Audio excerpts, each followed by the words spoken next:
Hello, does it sound good? But anyway, we are here for the fight between Deontay Wilder and Tyson Fury for the WBC Heavyweight Championship of the World.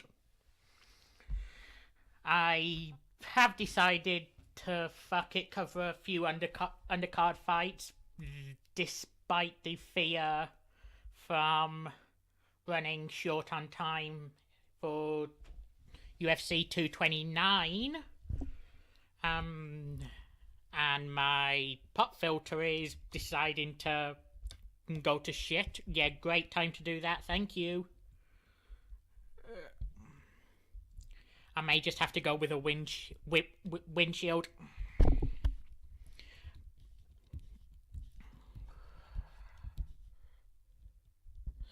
Yeah, I've got to go with just a windshield. Shit.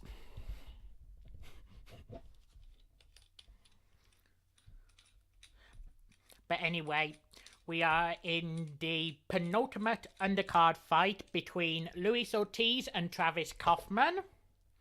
Currently 25 seconds to go in round number 1.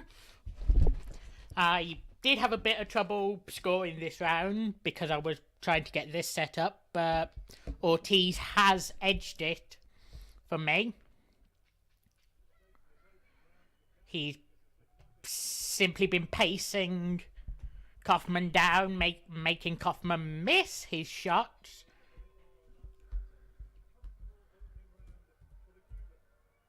And we are at the end of round 1.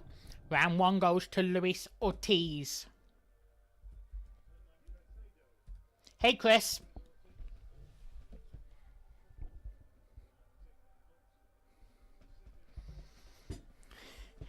I hope you guys understand there's going to be quite a bit of time filler tonight. I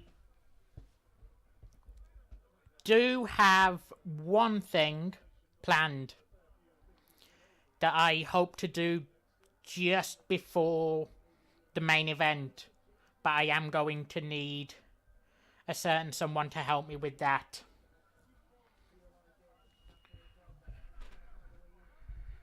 But we are, appears we are seconds out round 2.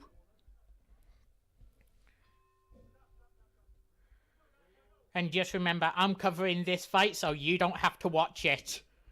It's a well-known fact I hate both Wilder and Fury, but we're talking Ortiz and Kaufman right now. Ortiz comes out the aggressor, but goes high on a couple of shots. Calms the hell down and starting to use his reach to his advantage here. This is a complete mismatch so far, which is surprising. I expected this fight to be a hell of a lot closer. Kaufman is now actually making Ortiz miss a few shots. That's good to fucking see.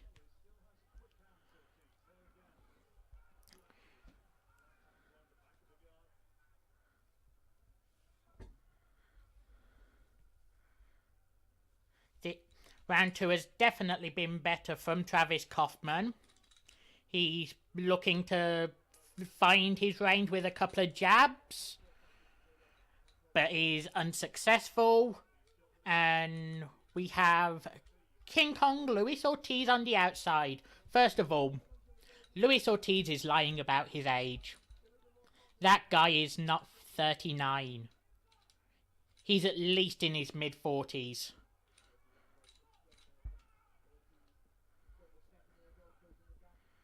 Dude should show his birth certificate, show the day he was born.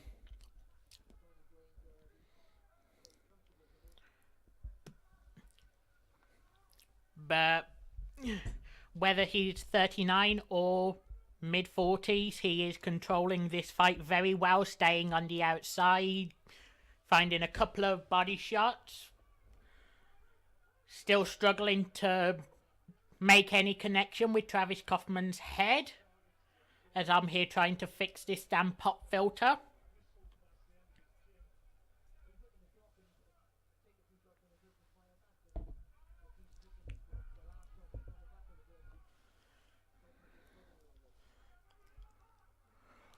Ortiz just trying to keep Kaufman at the very end of his range.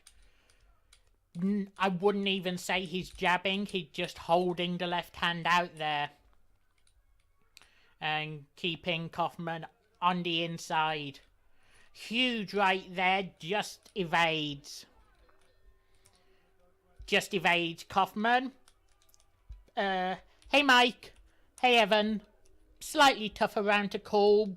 I'm just giving that to Ortiz, who is now 2 rounds up in this heavyweight fight.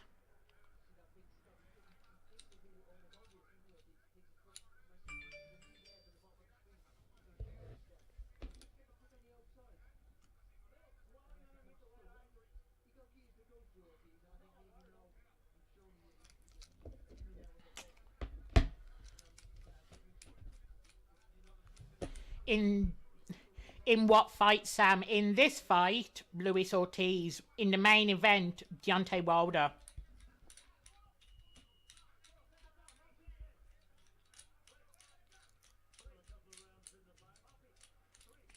It's just when it comes to the main event, I literally just minutes before coming on was talking to Chris about this.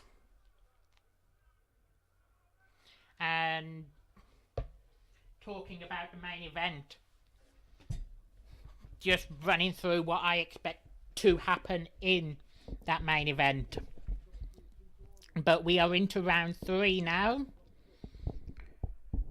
Kaufman is dancing around, staying on the inside. Trying to get out of Luis Ortiz's range by basically fucking running. Yeah, he's gonna win unless he's facing decent opposition. Ortiz is incredibly overrated.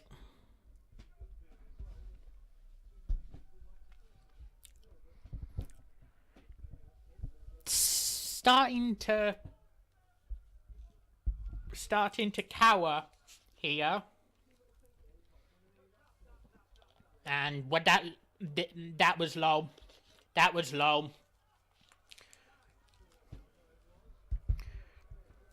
Ortiz throws a low shot to Travis Kaufman. That was... I feel that was unintentional, but... We have a...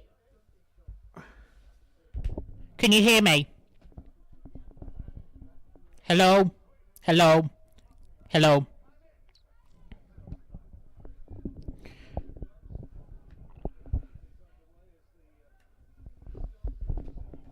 Is that any better? But anyway, we are back underway after a very short timeout for the low blow, and we are back underway in a big way. Huge shots coming from both men. Ortiz slightly getting the better of that exchange, but shots landing from both. Yep, there was a dick punch. There definitely was a dick punch.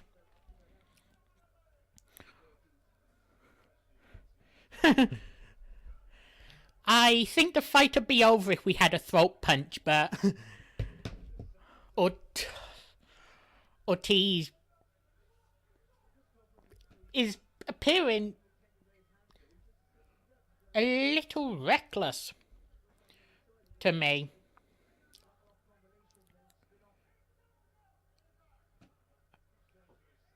Oh shit.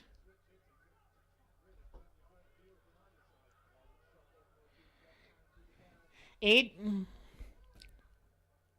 I ahead of anyone else?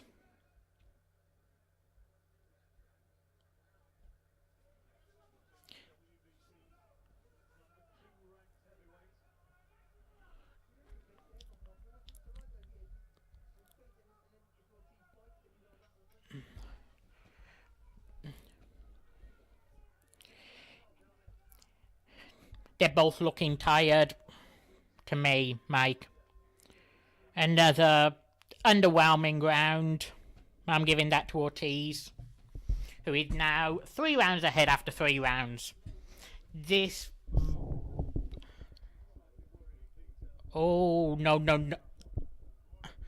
Just shown a replay of the dick punch. That shit was intentional.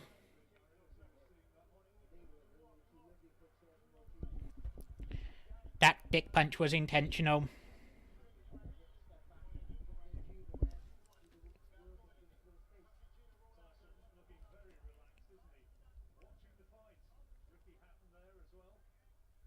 You see, Chris, the problem with that is, if I did, I'd have to actually start fucking watching it.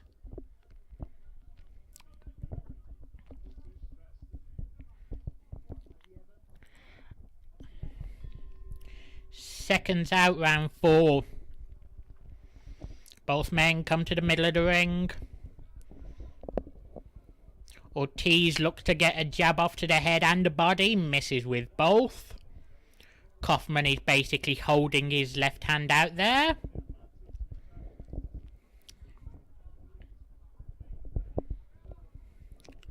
Dancing around on the inside. Hands held high. I don't see why Ortiz isn't colouring up the body. Get into a clinch and Kaufman lands a decent uppercut, but it doesn't appear to have had much of an effect on Luis Ortiz.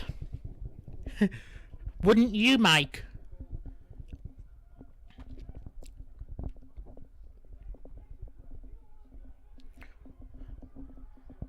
Why Kaufman now taunting Ortiz, standing there, fucking dancing? That's only gonna have, that's only gonna anger the big Cuban.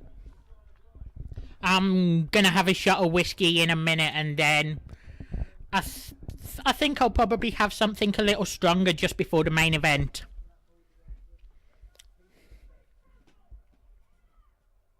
Not much stronger, but it will be stronger than the whiskey. Hey, Vic. Who doesn't love them? Come on, Evan, who doesn't love them? But Kaufman's cockiness has definitely been costing him this round. Ortiz looks angry and is throwing huge... Well, I wouldn't say huge combinations, but he is throwing some very solid combinations. Timestamp round for 45 seconds.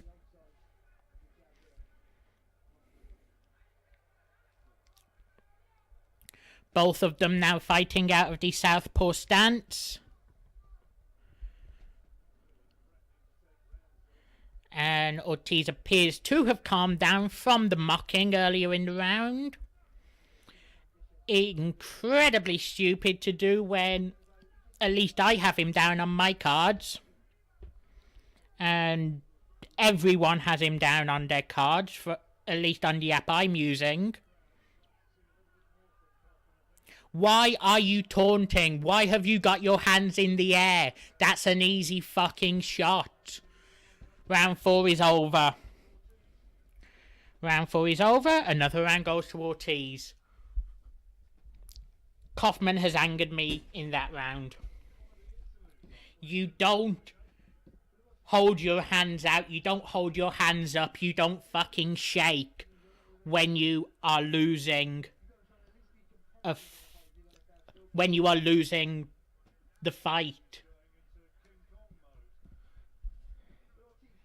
I'm watching it on TV. I'm not using a link. I didn't want to risk fucking around with links tonight. And oh shit, I completely forgot I have to do something.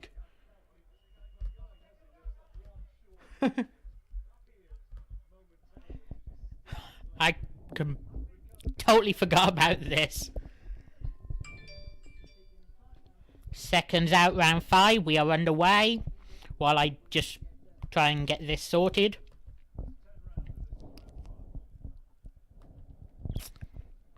Ortiz is throwing right jabs. And sorry if I'm a little distracted at the moment. I'm trying to get something set up.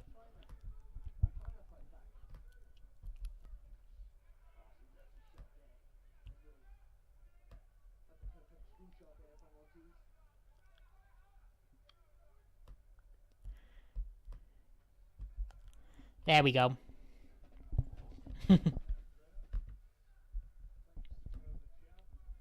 It's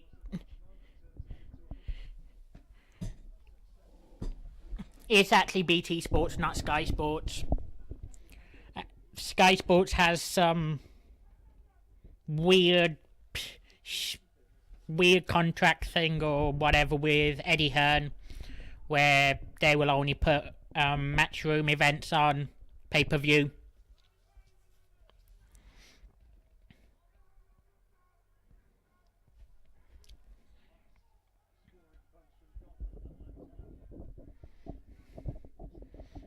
But this has probably been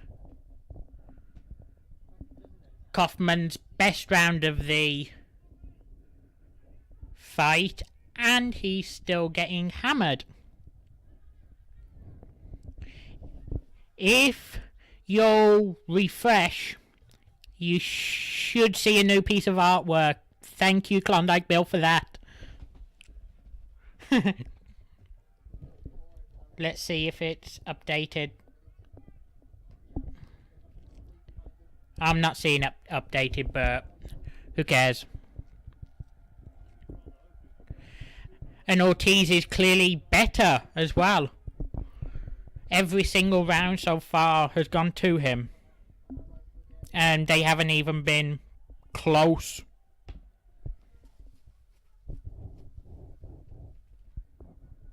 Yeah, Bill truly is a legend.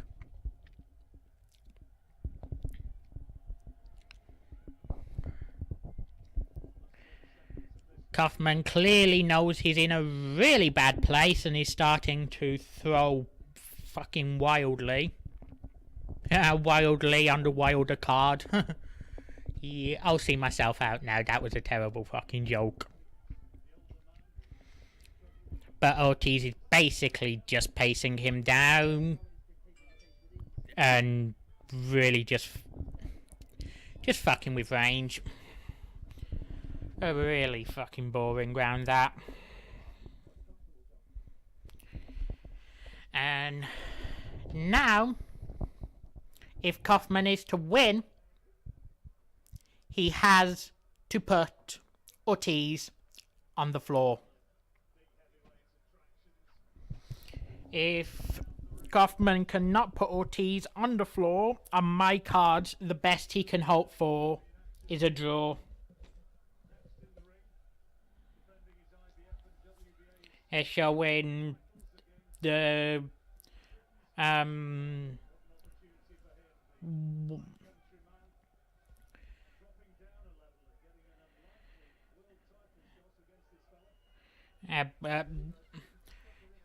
between rounds, they're showing the warm-up of the champion in the next fight.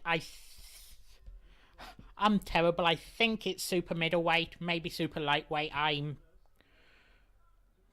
don't really follow the middleweight or lightweight divisions too closely. But Ortiz comes out throwing a good number of right jabs to the head and landing with a decent amount. Huge left hook, and Kaufman is down. 4, 5, 6, 7, 8. Kaufman is up, but he has been on his back. And Ortiz obviously comes out swinging for the fences, looking to get him out of there this round. If he doesn't, I'd be incredibly concerned. I'm Heard what?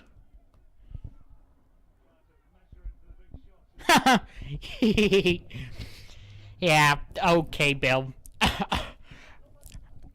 Sorry. Okay, Mike. Fair enough. I'm sure he has more talents than Photoshop and chewing on panties, but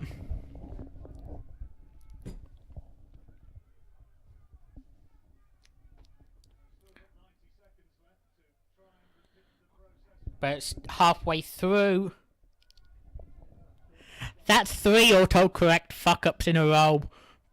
Halfway through round 6, Ortiz appears to have left to have let Kaufman regain his balance. Kaufman shoots into the clinch, but yeah, no.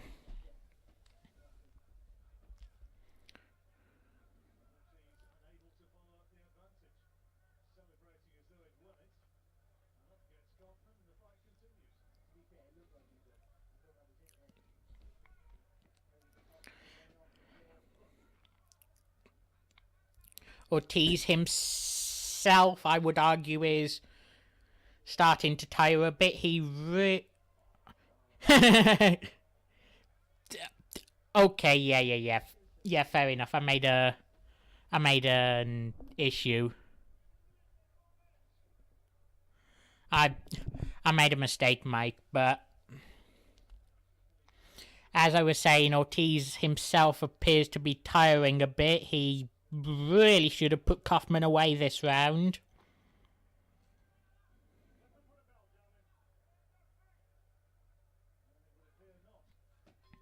And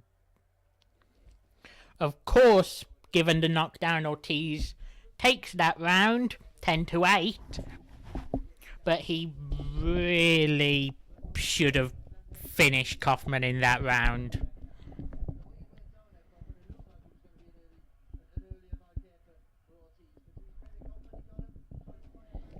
I'm surprised he got back to his feet at all. And Ortiz really screwed up there, not finishing him off.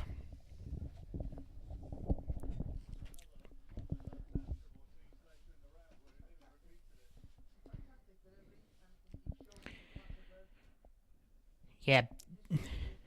So far, given the 2 fights, the matchmaking has been fucking terrible.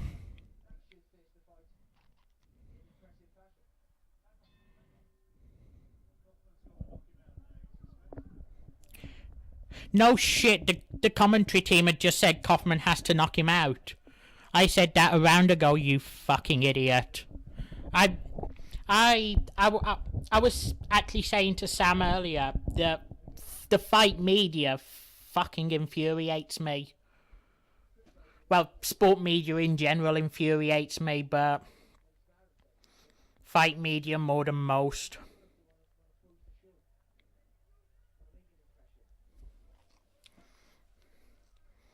Kaufman is dancing around. He's clearly regained his balance after the knockdown in the last round. That looked a little low to me. The referee's not saying anything.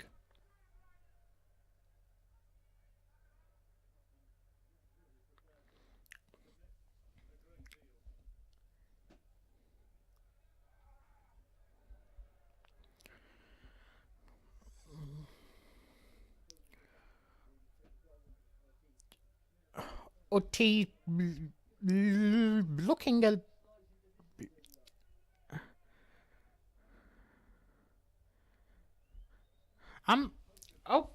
I really do not get this. Why the hell is Ortiz dancing around? You had him on the canvas last round. You've let him regain his balance, you fucking idiot.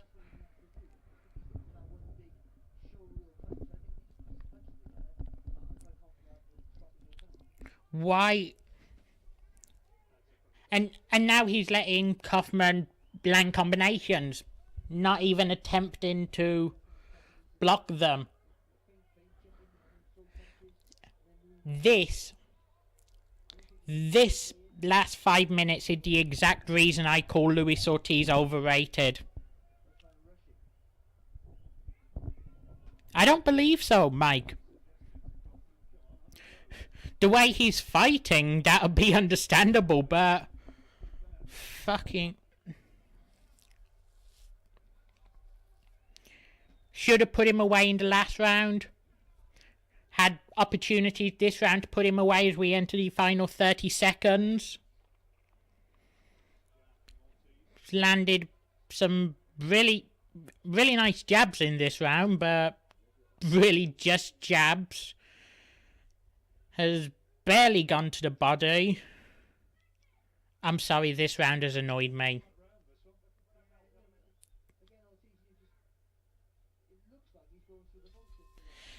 Absolutely dreadful round, that.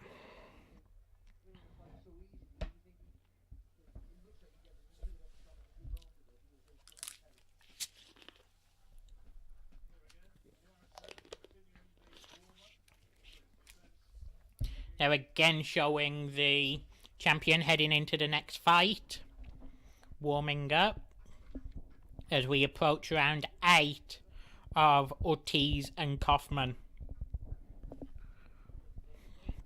I have given every single round so far to Luis Ortiz.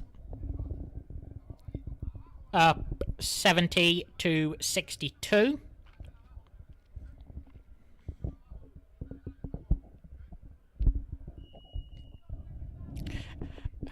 A penny for the thoughts of either of the corners here. Ortiz is being fucking lazy, and Kaufman's dancing around, fucking showing off when he needs a knockout.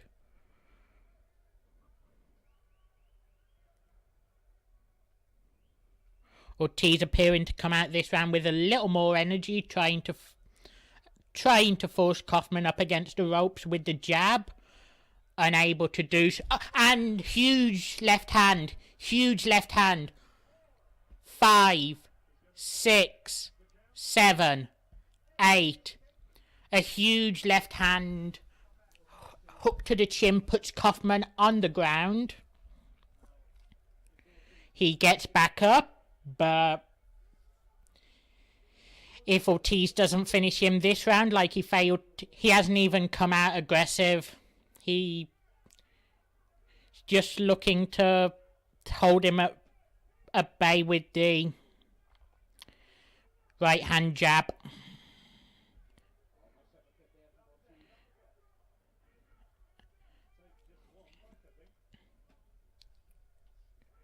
Kaufman forced to hold on to Ortiz. Ortiz shrugs him off very quickly. And now basically dances around motionless Kaufman in the middle of the ring. Kaufman's not even looking for anything, despite the fact he needs a knockout. He's just simply allowing Luis Ortiz's jab to break through his guard.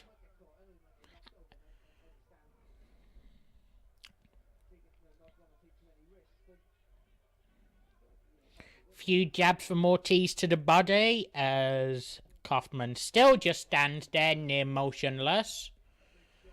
I think that's the first attempted left hook. I think the first shot Kaufman has thrown in over a minute. It hits air. Ortiz goes in for the kill, backs off very quickly, looking to go in with a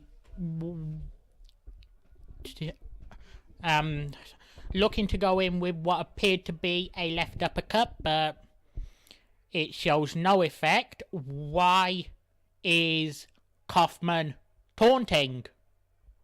This is getting annoying. Please end this fight.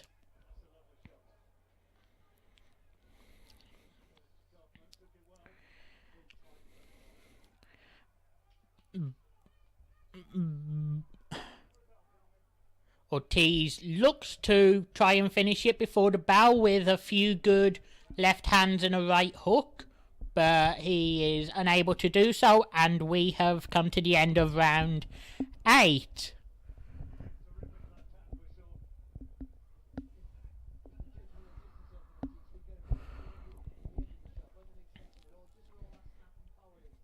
This is, let's be honest, anyone watching this, this has been an incredibly one-sided fight.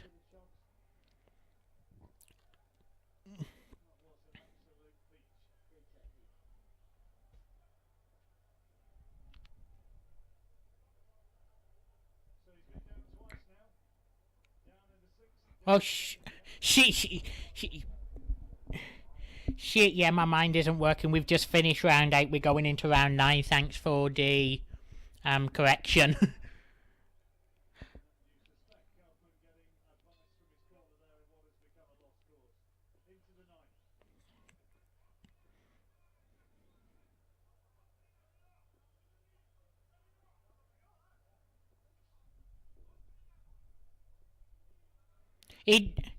It's not even pretending to be anyone's game. Kaufman is there for a payday and to be a jackass. I'm sorry, but if there's anyone out there who has Kaufman up on their card, please stop watching boxing. You do not understand the sport. This has been absolutely abysmal. Ortiz is incredibly lazy. He's had Kaufman on his back twice, and he's still just holding the right hand out there. Not even looking to strike with the jab, just keeping him at range.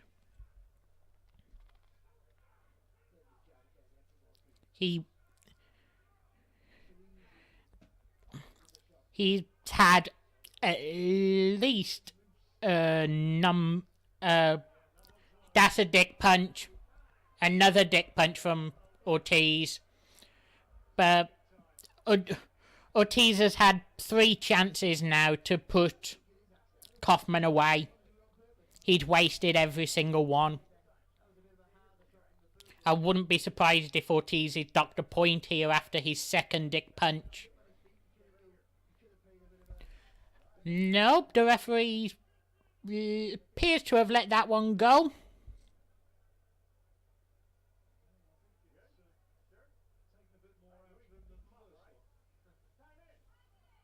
And time has begun again in round number 9 with 1 minute 30 left to go in the round. Assuming Ortiz doesn't land a shot on Kaufman's stick again. He's coming out, pacing Kaufman down, keeping him on the inside, unleashing a huge combination. Left, right, right, left, and Kaufman is down again.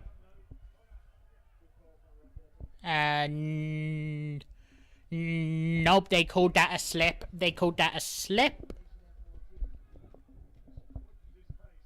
Yep. Why do I keep saying 8?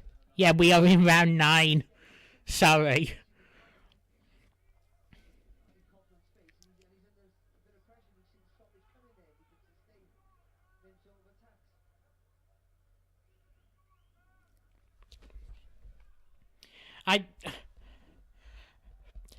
I know this,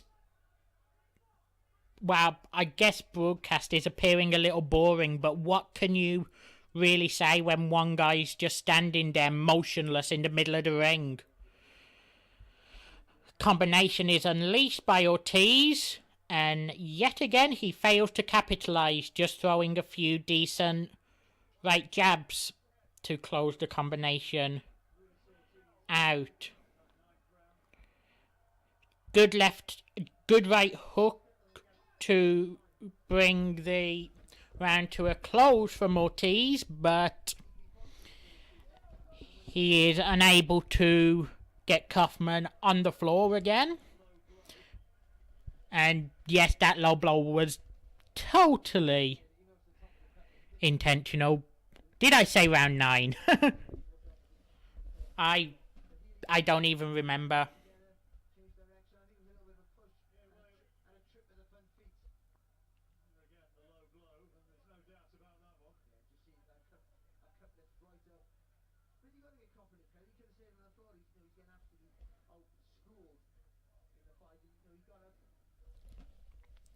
Yeah, he's showing that power so much that he's wasted a bunch of opportunities to put this fight away, but we are entering the final round of this fight. Let me get a song up ready for after this so that I can take a couple of minutes break, compose my thoughts. I realise I haven't been totally there in this fight.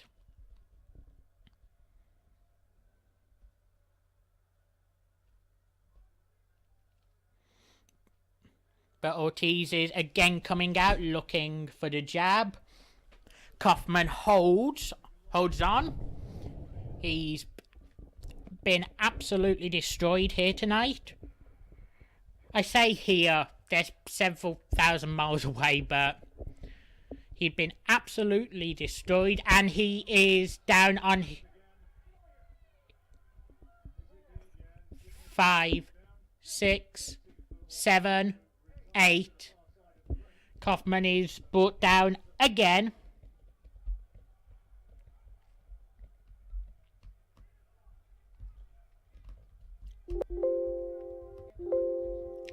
I can't do that before for this break because I obviously actually no, yes I can.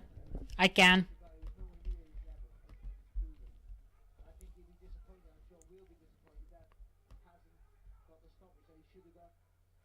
I don't know the song. I'll check the lyrics out very quickly, make sure it's appropriate, but don't worry, I'm not fucking PC. I just don't wanna. I'm not PG, but I don't wanna fucking put. And Kaufman is in danger. Kaufman is in danger. Ortiz is swinging. Ortiz is swinging. Ortiz is swinging, looking to finish it off, looking to get the KO win, and the referee has called this fight off.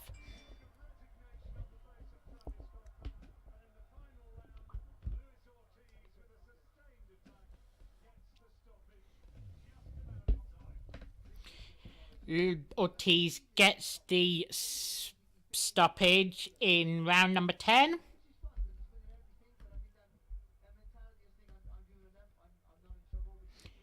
No, I'm sorry, I'm not.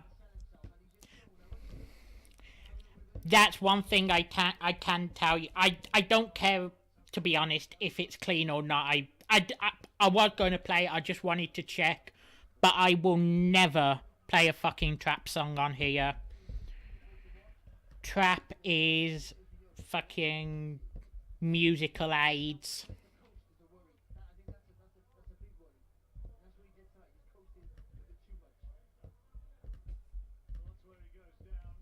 But again, a poor fight comes to a close in round number 10. Knockout victory for Luis Ortiz with about 1 minute 20 left on the clock.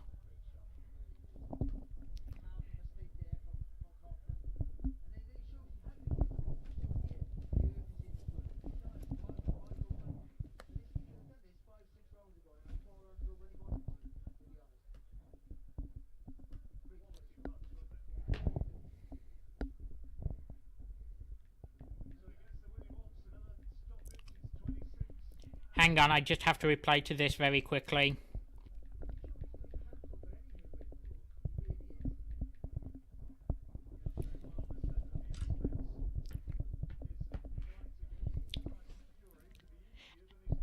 As I was saying to you a couple of weeks back, Vic,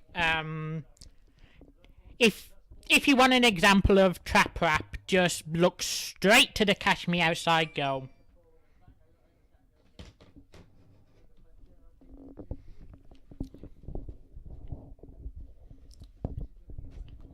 She's a fucking human pest.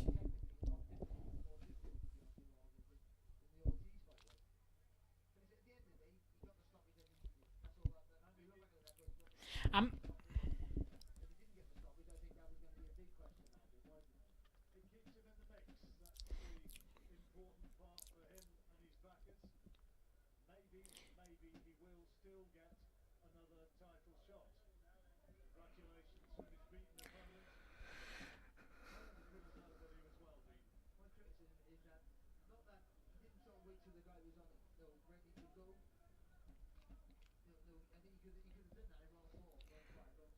I'm I'm sorry if I'm quiet. That fight had just angered the living shit out of me.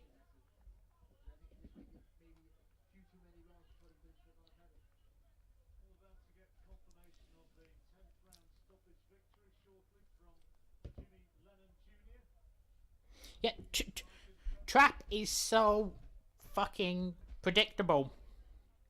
It's it's so fucking slow that you can count quarters as done, done, done, done. It's over such a fucking boring beat. And it's just predictable in time, 16th notes, one after the other. I don't think I'd hate Trap as much as I do if it wasn't so predictable. I got my glass and I forgot to bring the fucking bottle. I've only just managed to pour the shot.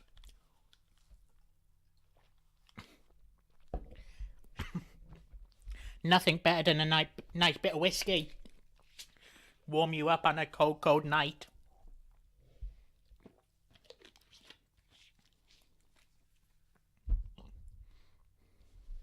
I'm sorry, I love whiskey.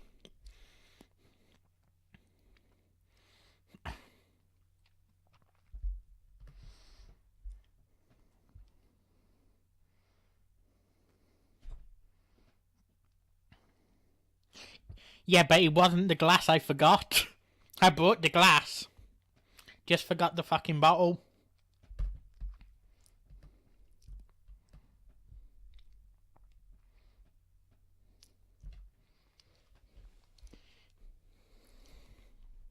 No, I'm not.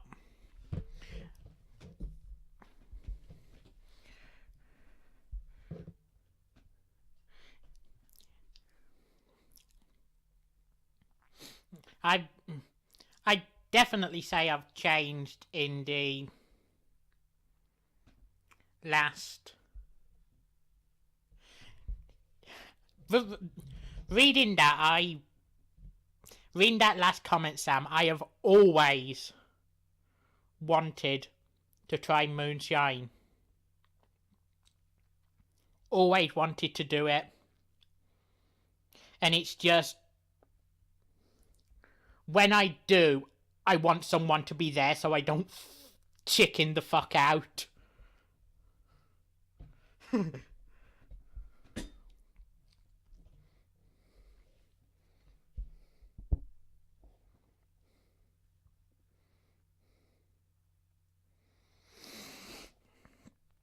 But they're just showing a hype package for the most overhyped fight of 2018.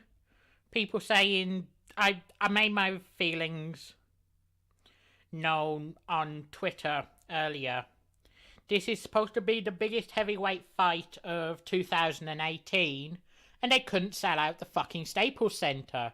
There's videos of them going around handing out huge batches of tickets to the Staples Center. Whereas you have Anthony Joshua over here regularly selling out 90,000. But this is the biggest heavyweight fight of the year. Sure, you can't teach stupid. I'm sure that's probably not the saying, but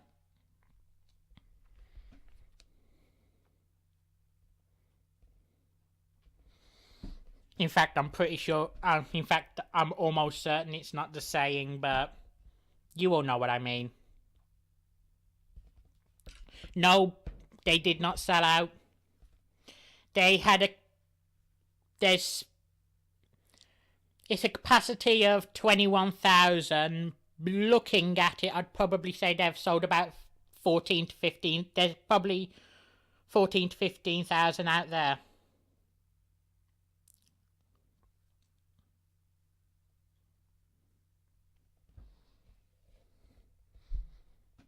Yeah, they failed to sell out the Staples Center, which for a heavyweight title fight is a fucking disgrace.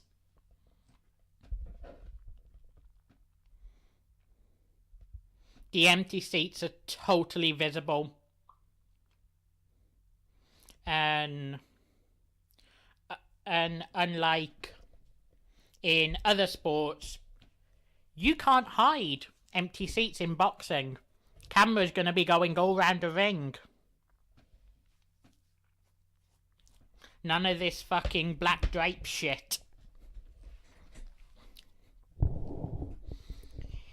Yeah, apparently Deontay Wilder is more box office than Anthony Joshua, who regularly sells out 90,000 at Wembley, and Deontay Wilder deserves a 60-40 pay split if he was to fight Anthony Joshua. Yeah, right.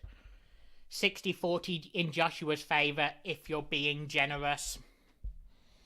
And that is incredibly generous.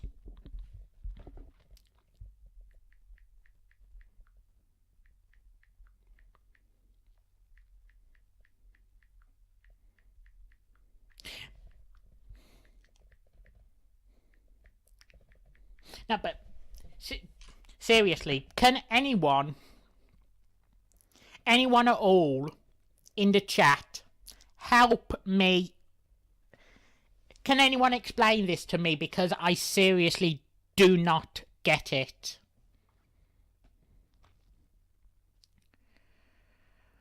You have one fighter with one bout who has failed to sell out the Staples Center.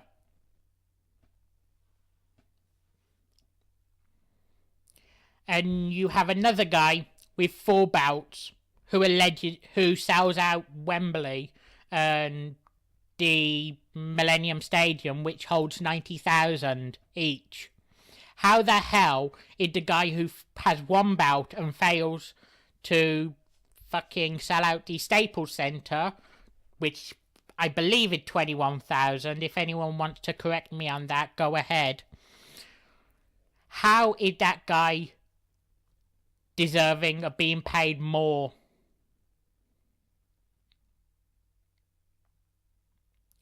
The guy has less accolades. The guy is clearly less box office. And I'm very excited to see how many pay-per-view buys there are. If it's any less than 1 million pay-per-view buys, the guy isn't even deserving of an 80-20 split in Anthony Joshua's favour. Now, I may be a bit biased on this because I am a huge Anthony Joshua fan, but come the fuck on.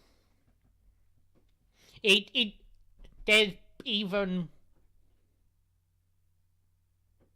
I was watching a video a couple of weeks back talking about the piss poor ticket sales for this, and they were talking about how they've sold 7,000 out of a potential 21,000.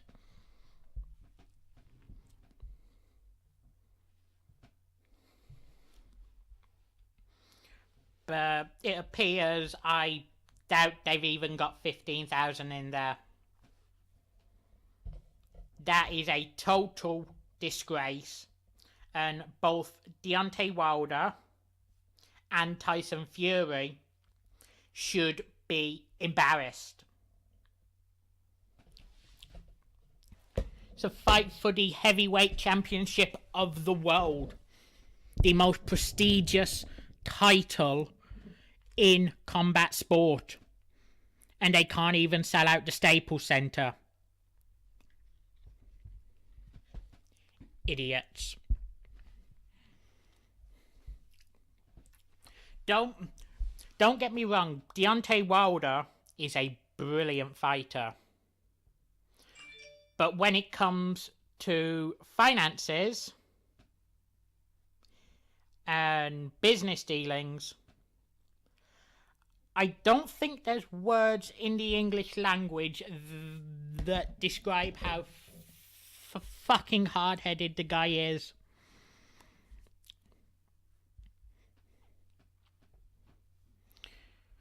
But anyway, we're about to have a fight for the Super Welterweight Championship.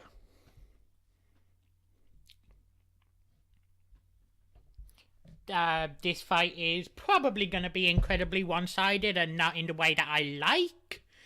There is a guy from the West Midlands in the UK fighting in this as the challenger. I'd be a little concerned if you didn't know I was from the West Midlands in the UK at this point. That would be... let's just say I'd be concerned at this point. But I honestly expect the guy to have his fucking ass handed to him. How he has managed to get into a world title fight after struggling in national fights is truly beyond me.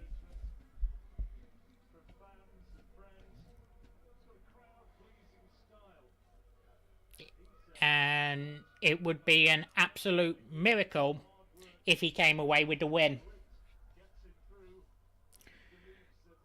Don't get me wrong, during this fight I'm probably going to be incredibly fucking biased. It should be no secret I cheer on for West Midlands sporting success over anyone. But I can already tell you I'm going to be disappointed at the end of this fight. This isn't going to end well for...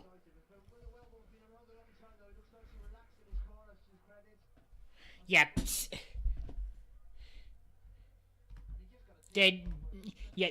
there is only so much that luck can do. The cream always rises to the top. But hell, the champion Hurd has a fucking 1.5-inch height advantage and a 7-inch reach advantage. If he doesn't jab Wellborn's head off, the guy doesn't deserve the world title.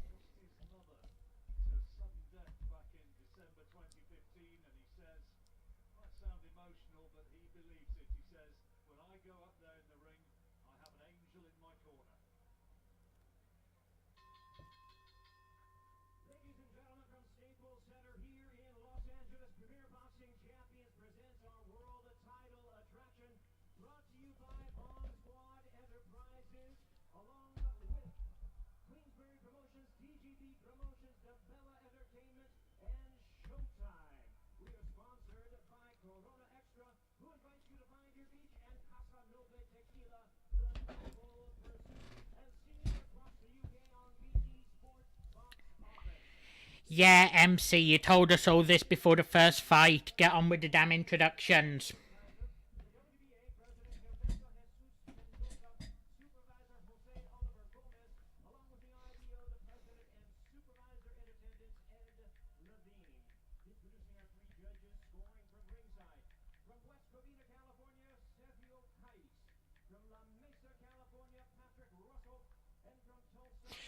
Are you fucking serious? it's a world title fight oh, it's not going to be heard by decision. Hardy going to outclass him, but if it goes to decision, Hardy's definitely getting it, because in a world title fight between I'm sorry, I know everyone listening right now is American, and I'm probably going to piss you off with this. But in a world title fight between a Brit and an American, all three judges are American. Are you fucking kidding me? You ever heard of the tradition of having one fucking judge from both home countries and then a fucking neutral?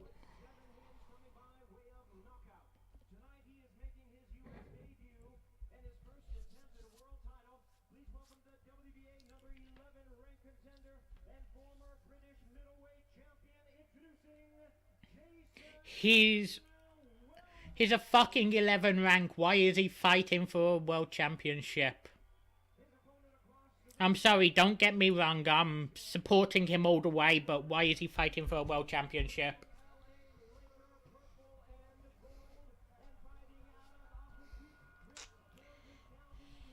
Jesus Christ, Sam, autocorrect despises you, doesn't it?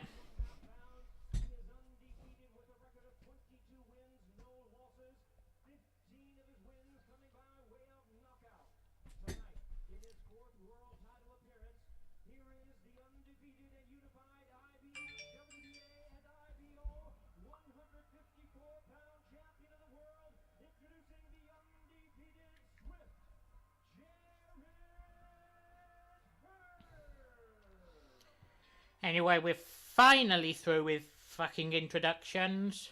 Let's get on with fighting.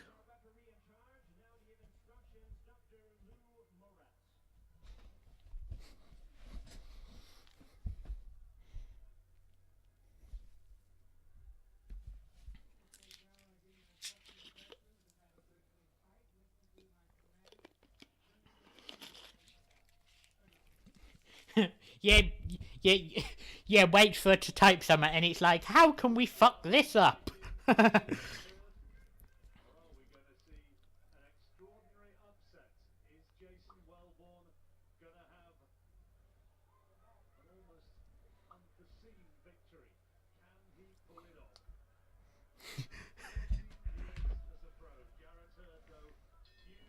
This fight is probably going to be over very quickly, but we are underway. And I haven't even got my scorecard up.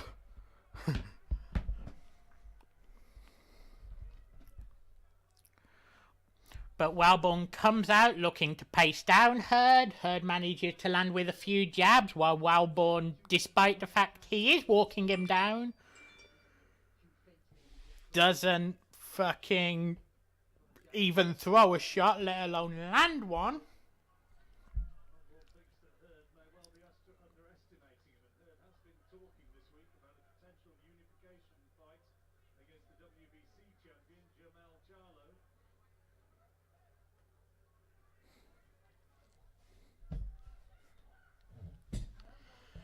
And Wellborn is already forced to go to the clinch.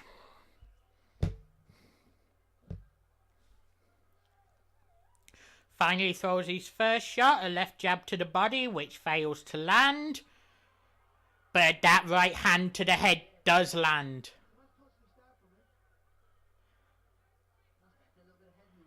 That shook Hurd, but he managed to regain himself very quickly there. And we are back to Wellborn holding on.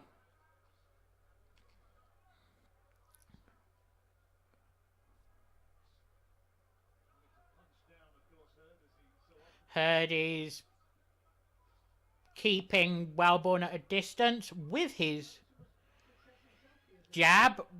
You really can't blame him given his huge reach advantage. I really don't understand why he's going to the inside, allowing Hurd to come in.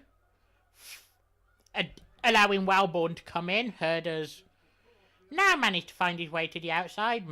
much more sense.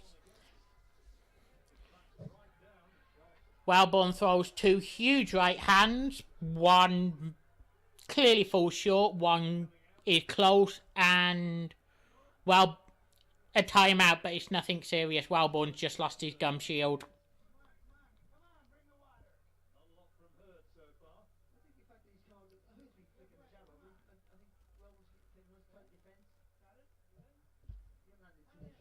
And we're back underway in round one.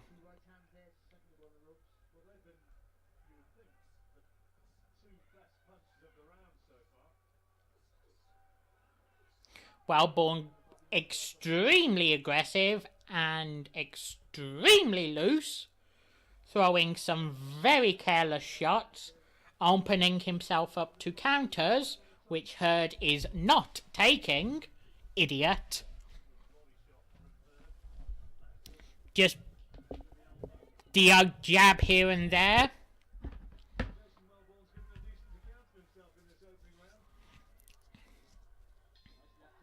Anyway, round one has come to a close. Again, this may be very biased. It wasn't convincing, but I'm giving that round to Jason Wellborn.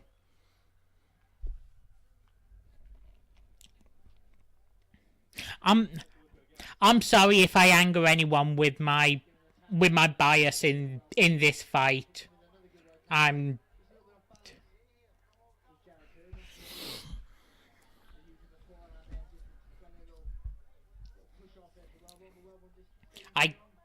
I could understand any people scoring that round either way, but I think the majority of people will give it to Wellborn. Yeah, jab to the throat. Finishes the fucking fight. Just a good thing most fighters actually know how to fucking protect themselves. But there's this one boxing group on Facebook that I'm a member of. And there was this, anyway, we're into round two. I'll break out of this story if there's anything of meaning happen. But there's this boxing group on Facebook that I'm a member of. And someone posted a video saying they've got their first fight this weekend and showing a video of them working the bag and asking for any advice. And it is quite possibly the worst technique I have ever seen. The guy just simply going in low and throwing hooks to what would be the body with no fucking protection. And people obviously were shitting on it. The guy couldn't accept any fucking criticism. Why the hell are you going to post a video asking for people to critique your technique when you can't handle criticism?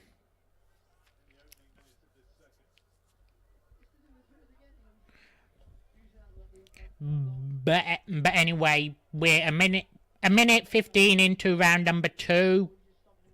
Definitely been a slightly better round by Hurd, but he's still struggling a little bit. I did hear the commentators here talking about maybe Hurd has underestimated Wellborn. That is definitely a possibility based on these first couple of rounds. Nice right hand there landed by Wellborn, who has Hurd up against the ropes. Come on. Hurd has a fucking 8-inch reach advantage. Should be fucking jabbing this guy's head off.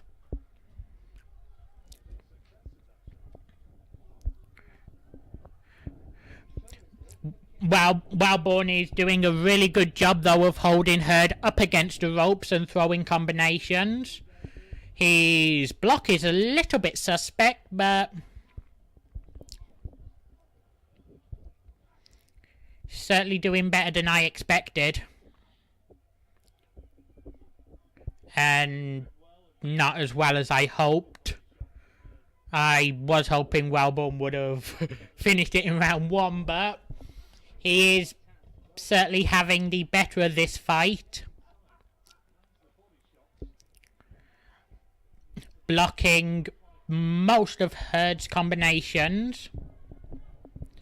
And oh, huge uppercut from Herd there, finds its mark. That clearly shook Walborn, but luckily for him it was towards the very end of the round. Another tight round, another tough one to score. I'm going to give that one to Herd, simply for that uppercut at the very end of the round.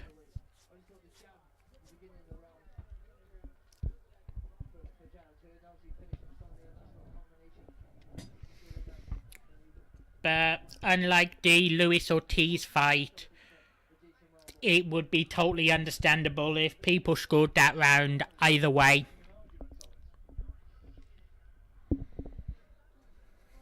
Sorry, I'm still annoyed by that Ortiz fight.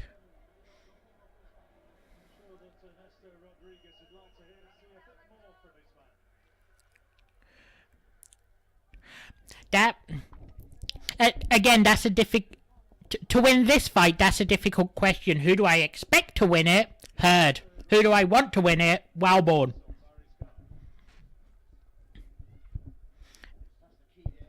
I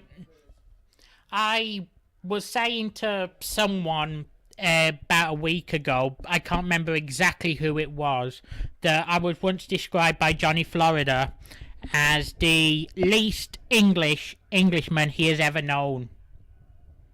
But when it comes to a West Midland fighter going for a world title, no matter how big of an underdog they are, I'll always support them, cheer them on.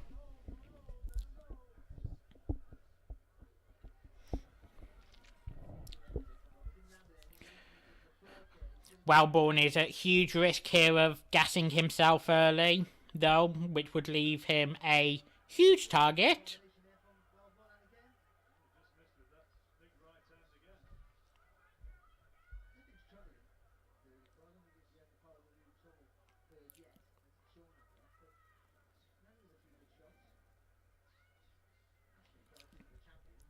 Herd's now managing to pace down Walborn with the jab. Finally, he's using his reach advantage.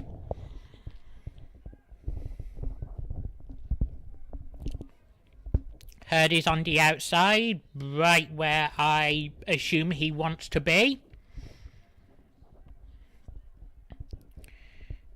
Keeping Walborn out of range, who has already landed a few rocking shots. Walborn has managed to get himself back on the outside and is throwing combinations again. Still being reckless as fuck. Leaving himself open.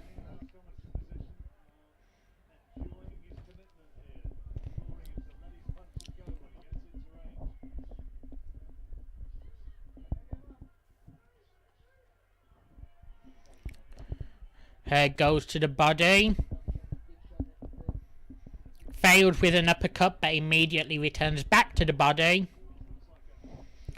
Allows Walborn to set himself, who unleashes a combination. Didn't appear to... Herd had just been pushed out the fucking ring. That was funny.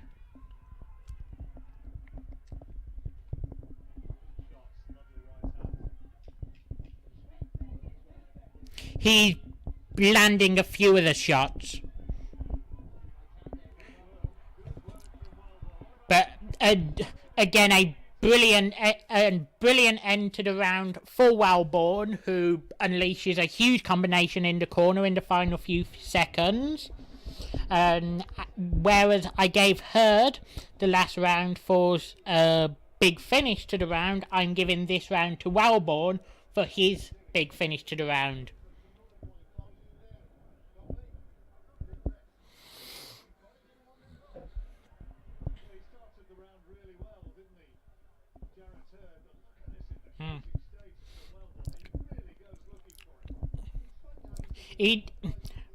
Even though I'm on my card, Herd won round 2 and lost round 3. Round 3 was his best round technically.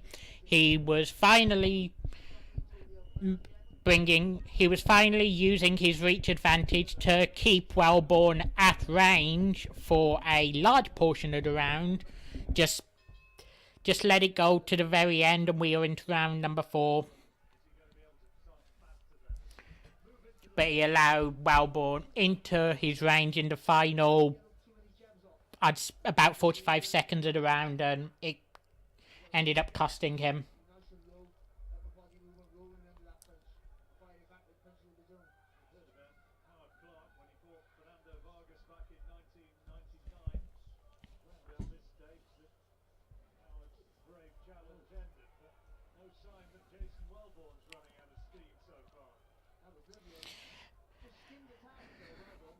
Again, Wellborn is still trying to stay on the outside, preventing Herd from jabbing him out of range.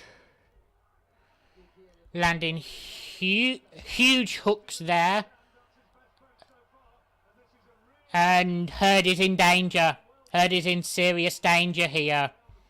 He's landing, Wellborn's landing some huge shots. Herd is rocked.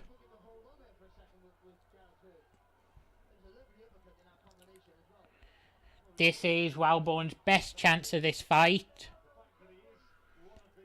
I honestly feel he's gonna gas, and he's allowed Herd to come back into it, who is now on the offensive. Some brilliant body shots, and he now has Wellborn rocked. They've both been. Wellborn is down. Off a body shot. 5, 6, 7, 8, 9, 10.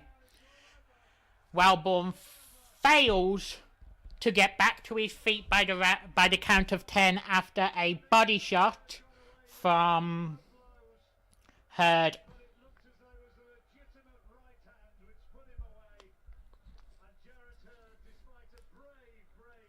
There are small protests from Wellborn that body shot that dropped him was low, but honestly, it looked perfectly legal from here.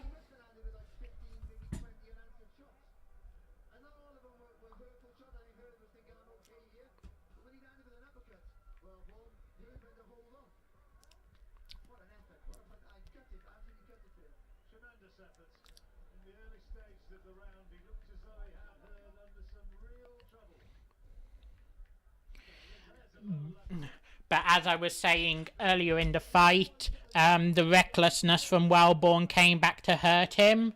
He got struck simply once by Herd and was immediately on the defensive. They've just showed a replay of the knockdown. Yes, as I was saying, it was perfectly legal.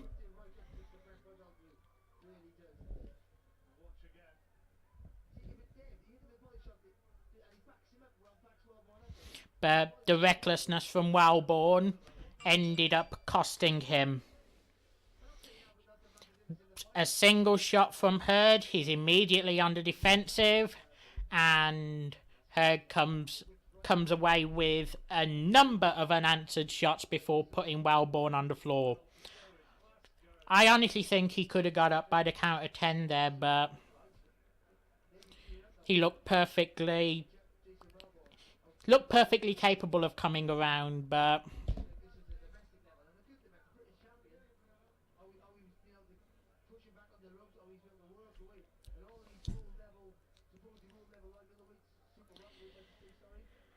yeah, I have to say I'm disappointed that the Brit came up short, but it was to be expected.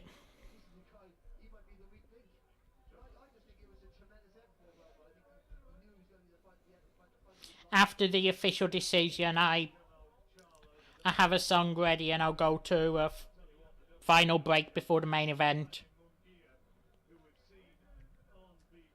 If the main event is over quick enough and I have enough time left, say about 30 minutes, there is going to be a post-show. Someone has already asked if they can come on to the post-show. I've agreed, so that spot is locked up.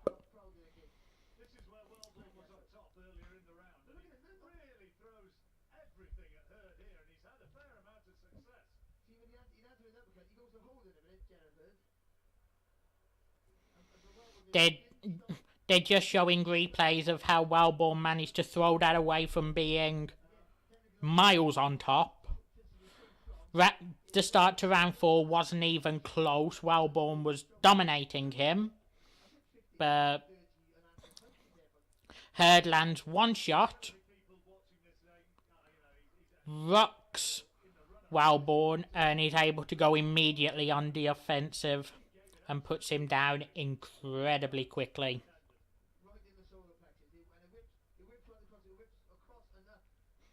Yeah, that did clearly wind him, but he could have got up at the 8 count.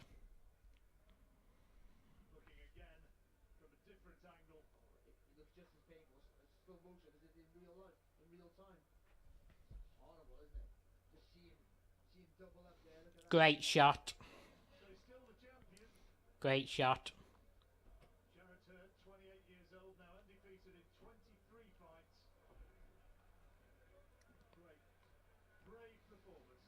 And we go to the official decision.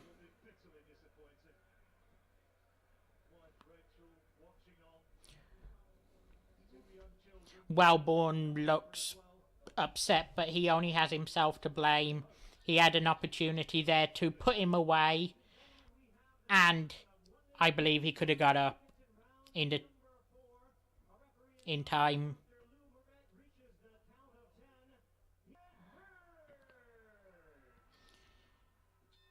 And there is the official decision.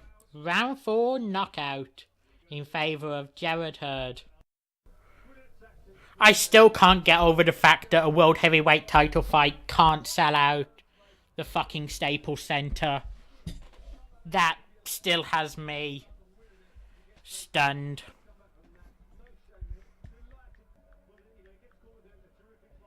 Sweet Caroline, oh, oh, oh, good times never seem so good. I'm sorry, I know I fucking butchered that. I can't sing to save my life.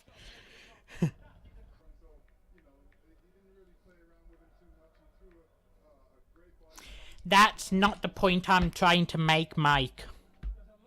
The point I'm trying to make is the World Heavyweight title fights over here sell out 90,000 very fucking quick.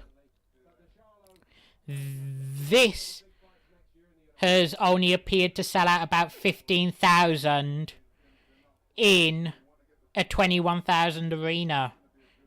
They couldn't sell out an arena 1/5 the size of what is always full to capacity for a major boxing event here. It doesn't really matter that very few teams sell out the Staples Center. The Lakers fucking suck. But it doesn't change the fact that the supposed biggest fight of the year for the heavyweight division couldn't sell out. I know they had made huge money because they priced the tickets up, but the point doesn't change. My point is still the same. They couldn't sell out a 21,000 arena when 90,000 sells out here. It doesn't matter that the people in the States rarely show up to sporting events. This just shows that Deontay Wilder is not box office. The guy's not box office, he can't sell an arena, and he doesn't deserve 60-40. I honestly expect him to win this fight here against Tyson Fury, and I want to see a unification fight in 2019 for the heavyweight division. I honestly don't like the fact that divisions aren't unified to begin with, that there's so many different organizations, but it's definitely a fair reminder if Deontay Wilder does get the win tonight, that he will just continue to price himself out of a unification fight. Because it's one of two things. He's either scared of Anthony Joshua, or he's incredibly fucking deluded. And either way, that spells out no unification. And they're showing Tyson Fury getting put on his ass by a cruiserweight. Fury has to finish this fight quickly, though. The sheer amount of weight he has both put on and lost over the last few months will have done damage to his body. Severe damage. And he will gas. And he will gas quickly. But anyway, can we please get on with this fucking fight? I don't care what irritating fucking announcers on TV have to say. As I was saying earlier to Sam privately and publicly on here, sports media, especially fight media, pisses me off like fucking nothing else. And this, it's showtime. Showtime, Dave.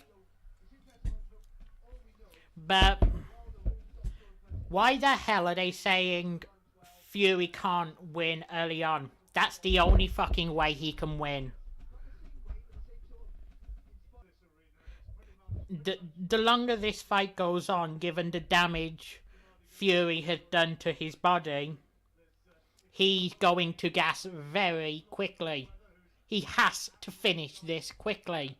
If this gets past round 5, I'd be stunned if Fury came away with the victory. Can I ask you guys a question? Should I bring this broadcast to a close now and start back up again when the fight begins?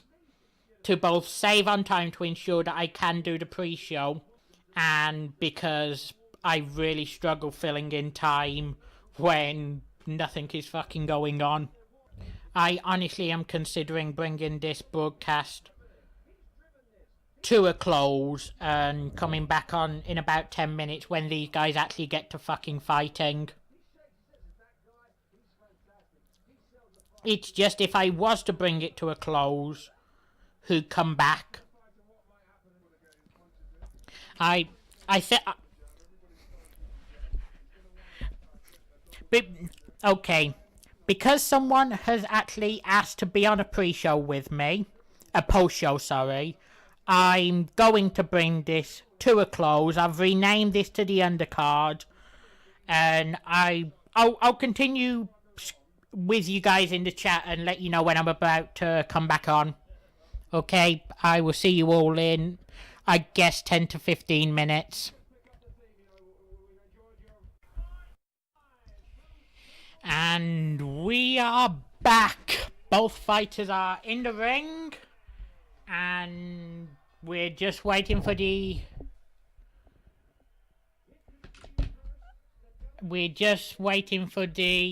official introductions.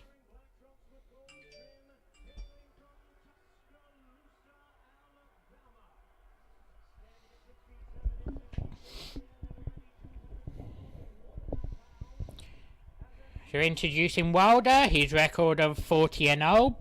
Don't forget, this fight, someone's O has got to go. Both are undefeated at 40-0 and I believe 27-0.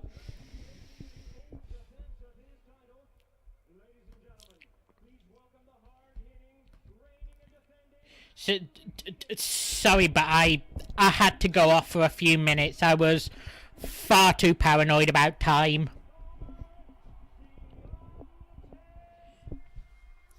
Even though I expect this fight to finish, I don't expect it to go to decision. I've been open in saying that this is going to be a round 8 stoppage.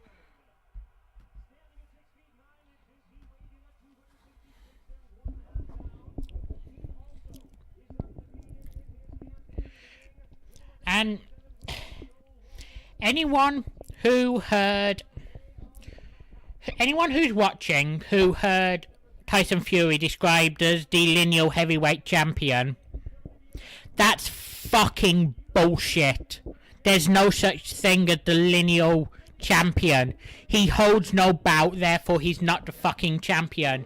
Yes, he never lost the title after he won it, but come the fuck on, he forfeited the titles. But very quickly, before the fight starts, can I just say one quick thing? Can I just offer my condolences to your nation over the death of Bush 41? I know a large number of people in here are left-leaning, but Bush 41 did prove, at least in my opinion, that intelligence is not hereditary. At least he knew that invading the Middle East and toppling Saddam Hussein would fuck up the Middle East for years to come. And then his son goes and undoes all that good work. But I just wanted to quickly pay respect to George Herbert Walker, because, as I said, while I know many people in here are left-leaning, I'm not personally, but he truly was a great man.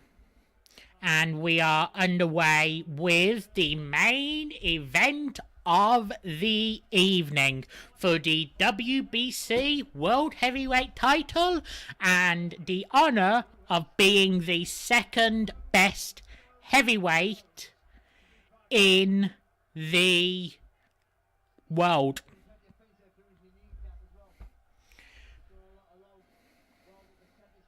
Both have started the first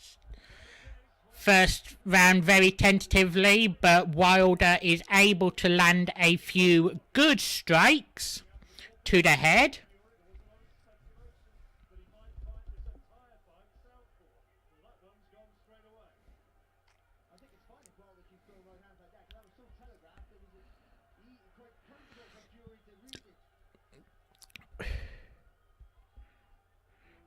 Fury appears to be a little anxious, trying to stay away from Wilder, but he's managed to get himself backed up into a corner. Wilder lands a good right hand to the side of the head, and Fury is forced to hold.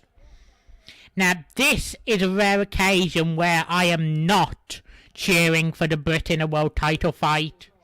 I hope Fury gets his fucking ass handed to him.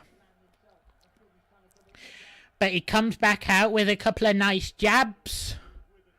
And he, as Kaufman was earlier, is beginning to taunt, putting his hands behind his back. You cannot taunt against Deontay Wilder. He lands that right hand, you're finished.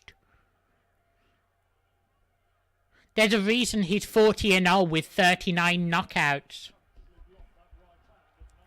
But Fury manages to spin round on a Wilder clinch and lands a few good shots of his own. I've never understood people talking with a mouth guard. I used to wear a mouth guard when I used to at least practice a sport that I was never able to take to. But you can't talk with a mouth guard in. It sounds like shit. And for me to say I sounded like shit with one in, considering how I sound without one in, as you can hear now, really is saying something. But Fury lands a few good shots and has Wilder rocked. And I'll be completely honest, that was a really good first round. I'm I have to give that to Fury, but yeah, that was a brilliant first round. Both guys landing some good shots, both guys moving well. Granted, I don't think either of them would be a huge challenge for Anthony Joshua, especially Deontay Wilder. Joshua would put away with Wilder inside 3 rounds. Okay, 3 rounds is maybe an exaggeration. 5 to 6 rounds, but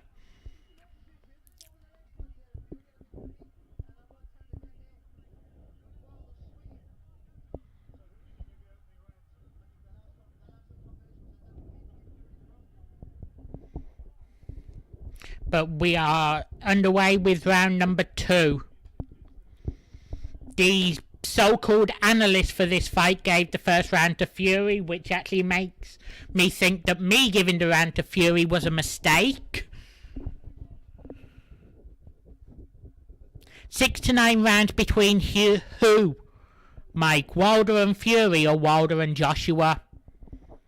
Because I don't think we'd get 6 rounds between Wilder and Joshua. But this round has definitely started off a little bit slower than round number 1.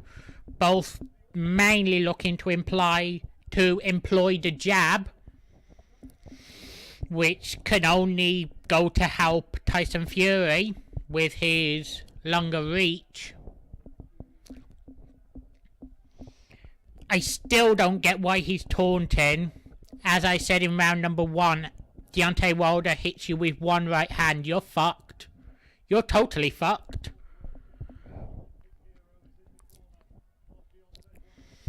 But Wilder is backing Fury up against the ropes.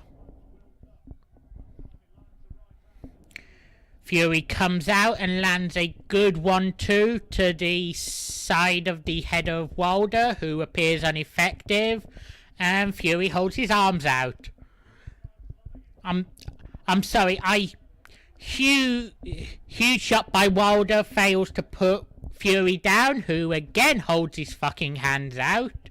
I was shitting all over Travis Kaufman for doing this earlier.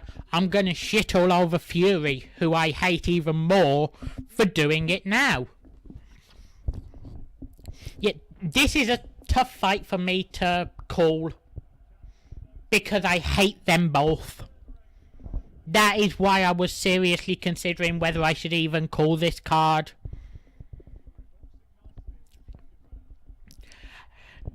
I really couldn't see Wilder and Joshua going at 6 rounds, Mike. I really couldn't see that. The 2 most powerful heavyweights wouldn't let the other get to round 6.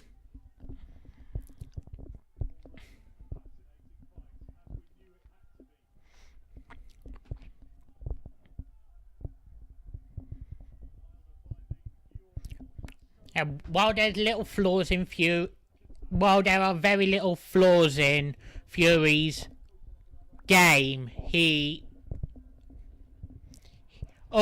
right hand from Wilder at the very end of the round. Huge right hand from Wilder at the very end of the round. And that was a close round, but that right hand at the very end of the round, I'm going to be giving that round to Deontay Wilder, who needs to stop fucking pricing himself out. As I'm sure all of you remember earlier, I was really fucking annoyed when a guy was taunting, and it's the exact same now. Fury is taunting, and he has no reason to be taunting. It's 1 round apiece. But we are seconds out, round 3.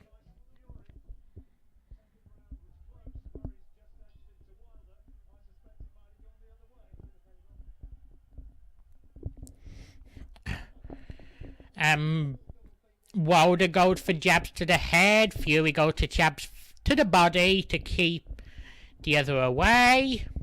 No real major shots land even thrown in the first few seconds of round number 3. Fury is trying to dance around Deontay Wilder, which for a guy 44 pounds heavier I really do not get. Dancing around this guy, you're just going to tire yourself out. Can I just say very quickly, after a jab from Deontay Wilder, the weight difference in this fight is fucking extraordinary. 256 fights 212. That's ridiculous. But despite his size, Fury is moving quite well in this fight, managing to avoid any big shots from Deontay Wilder. Not that many have been thrown in this round by either man.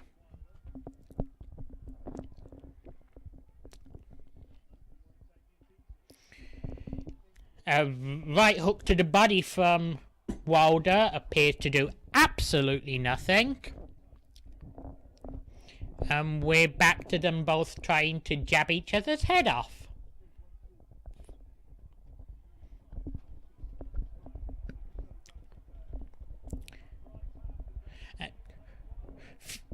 Wilder pushes Fury up against the ropes. Very little is done. Fury comes out fighting.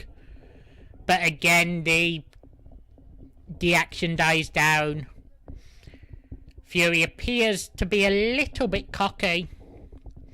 And I have little doubt that'll be his downfall as Wilder misses a huge right hook.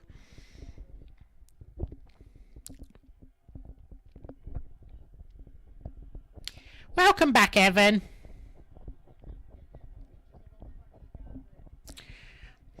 But this had definitely been the toughest round of the 3 to score. As we enter the final 20 seconds. There's a small cut above the left eye of Tyson Fury, more towards the middle of the forehead.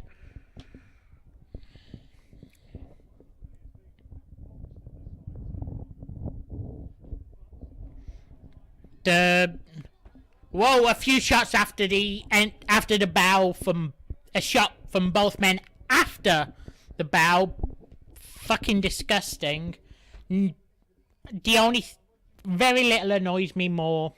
The only thing that annoys me more is when a fighter's already down.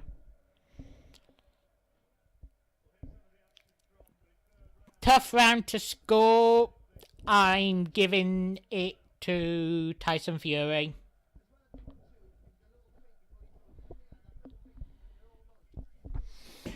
But again, as I said earlier during, I think, round 2 of a fight earlier, I could really understand people scoring that either way.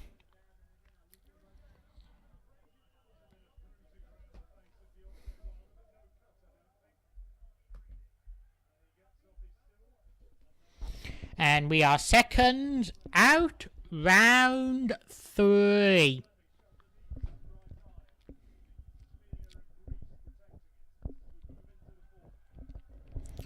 Fury is able to push Wilder back with a quick jab.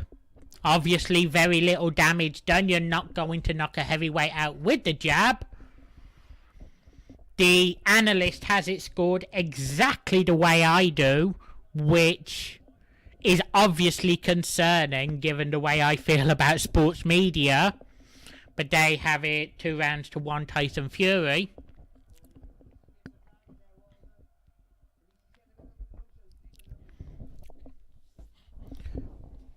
Wilder has very little defense, allowing Fury to strike at will. Defense is far too wide and he's far too slow to react to any incoming shots from Tyson Fury. If anything, I'd say he's flinching quite possibly in fear from shots from Tyson Fury, given the huge reputation Wilder has built up for himself. But I say that as he misses a left hook to the top of the head, which Fury is able to duck.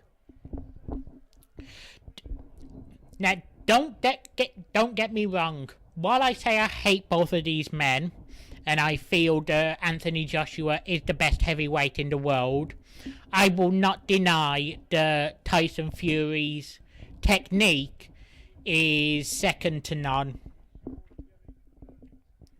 The only issue is he doesn't have the power for the heavyweight division. Far too many of his fights he leaves in the judges' hands.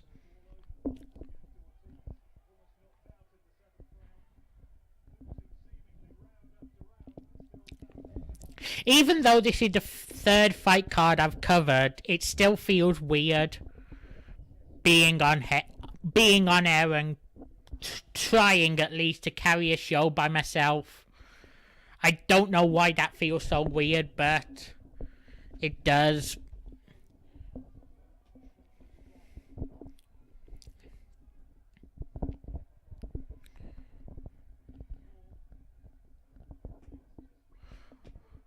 Fury managed to land a couple of jabs. I'm surprised he hasn't been employing the jab more often given his reach.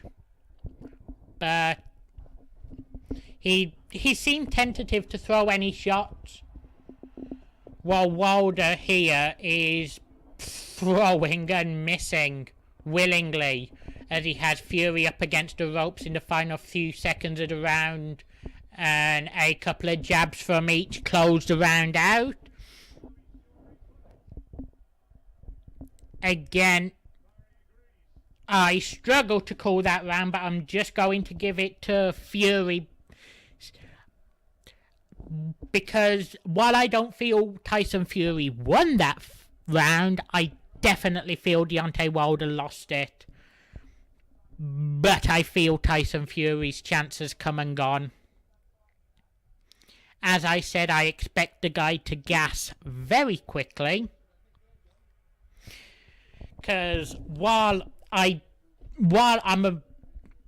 You all know me, I'm a big guy myself. I'm 281.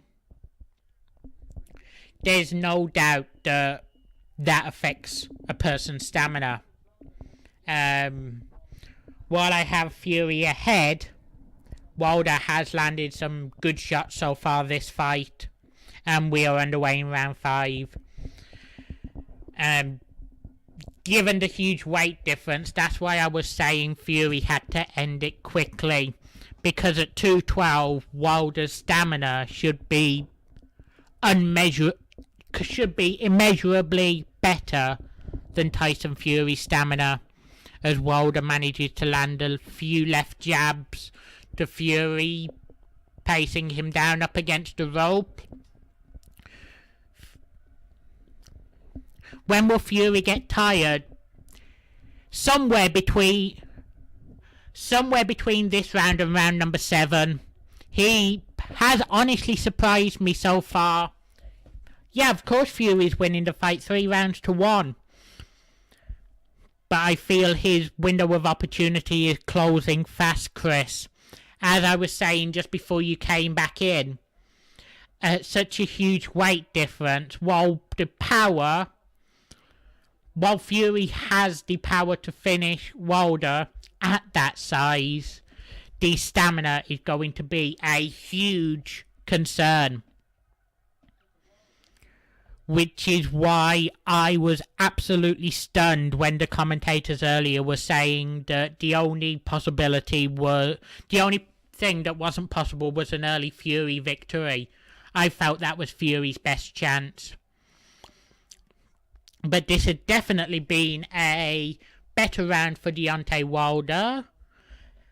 As we enter the final minute 20 of the round, Wilder has been controlling the position, keeping himself on the outside for some reason against a guy with a larger reach.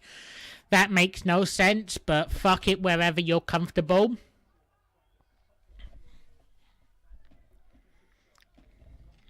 Both have been incredibly cautious though. Neither are looking to land anything big at the moment.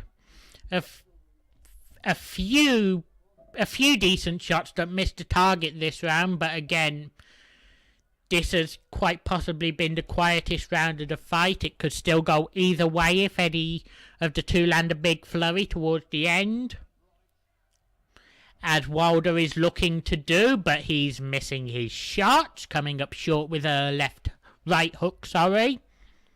I almost said left hook. Really, I should know my fucking left from my right when watching a fight. I've been watching fights for... I'm honestly concerned, but Wilder goes for two huge hooks as Fury looks to go in for the clinch. That's probably the toughest round to score, but I'm giving it to Deontay Wilder simply for his control on the outside, and while he wasn't overly accurate with his shots, he was certainly the more aggressive in that round.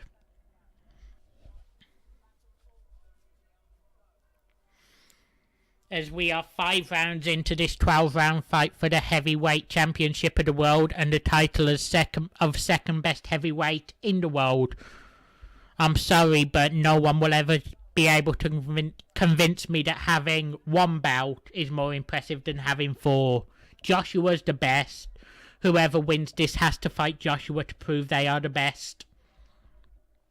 The guy's free on, I believe it's April 13th. Fight him. And seconds out, round 6.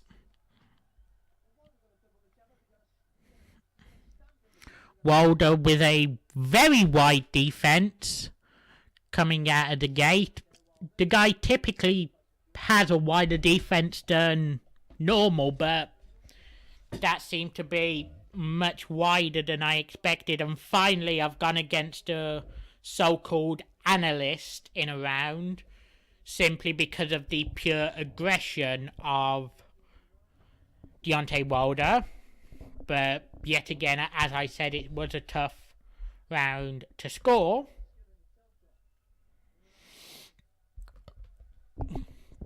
Wilder looks for an overhand right, which appears to have landed but done very little damage.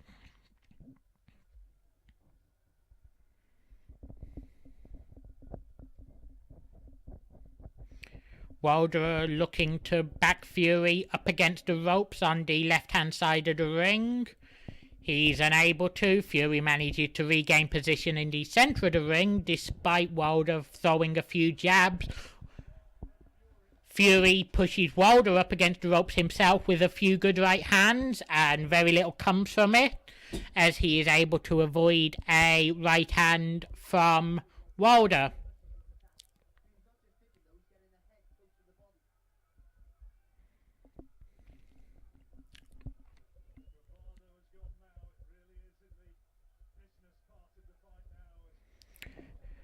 Both looking to keep the other at bay. Wilder with jabs to the head, Fury with his jabs coming to the body. I honestly don't understand the strategy from Fury. I really can't get it. The damage he has done to his body in the last couple of years, the guy should be looking to get it over with as quickly as possible.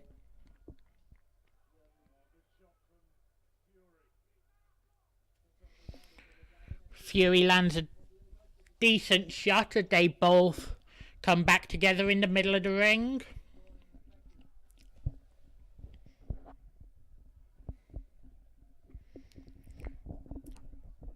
Fury looking to duck a few of Wilder's shots, but instead just leans down into them.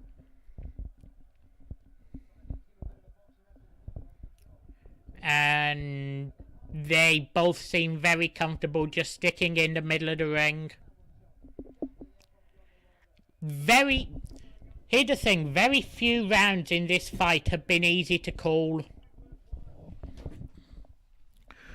Both Wilder and Fury seem a tiny bit tentative. And I honestly am struggling to decide which way I'm even going to call that round. I'm probably just slimly going to give it to Tyson Fury. But again, if it goes to the judges' scorecard, despite the fact he's 2 rounds ahead right now, I cannot see Fury taking it on the judges' scorecard. The guy is simply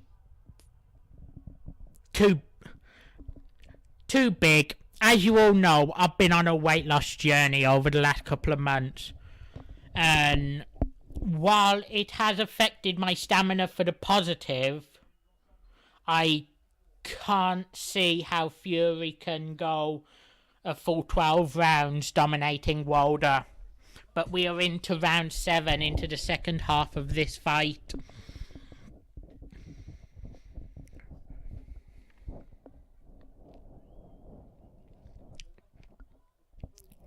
And just very quickly, can I say, in the chat room of Getting the Corner the other night, I lied.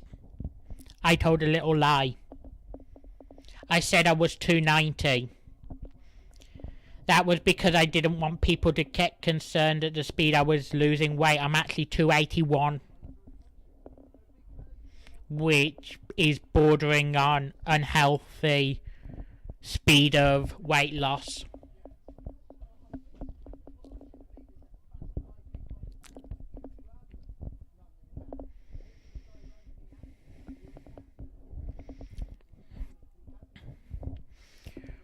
But in this round, Wilder has been fairly effective at managing distance. Not perfect. Not perfect by any means, but decent at managing distance. As we are 1 round away from where I predicted the finish to be, round 8. Fury throws a few left hooks that fail to land as Wilder manages to land a right hand of his own. And this is definitely picking up. Wilder is throwing some huge shots, huge right hands, as he has Fury up against the ropes, and Fury is forced to hold onto Wilder, as he probably would have been put on his back had he not. Deontay Wilder has started himself throwing a few jabs to the body, as Fury is able to duck a right hand to the head. I know that may have sounded incredibly contradictory, but if you're watching the fight, you know what I mean.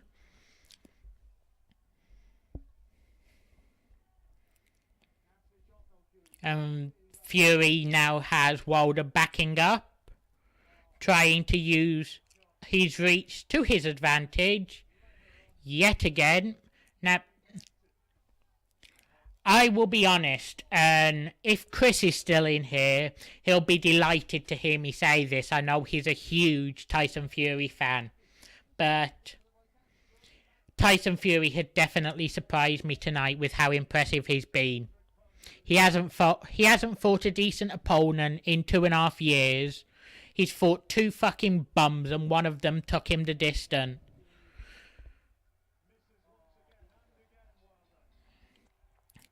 But round 7 has come to an end, and simply for his control of distance and his ability to dodge shots, that is yet another round for Tyson Fury, who is 3 rounds ahead on the scorecard. Remember, both of these fighters are undefeated. Wilder has knockout power in his right hand, and as I said earlier, this round coming up is the round I expect Deontay Wilder to finish Tyson Fury in.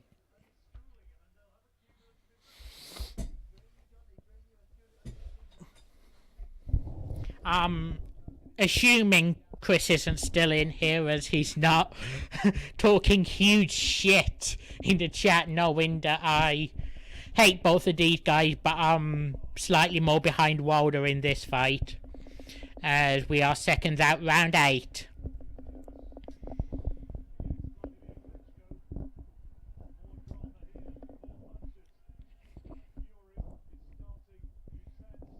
No shots thrown yet, as Fury is trying to force Wilder up against the corner, up against the ropes or into the corner. First strike is thrown, a left jab from Fury, which falls short of the mark.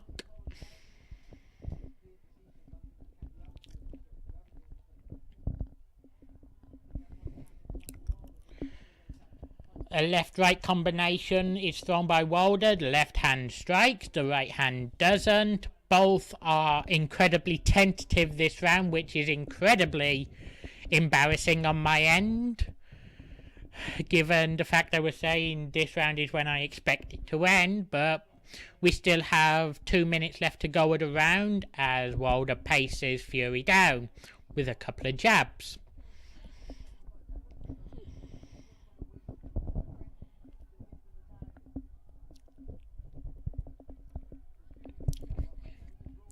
Wilder clearly looking to push Fury up against the ropes,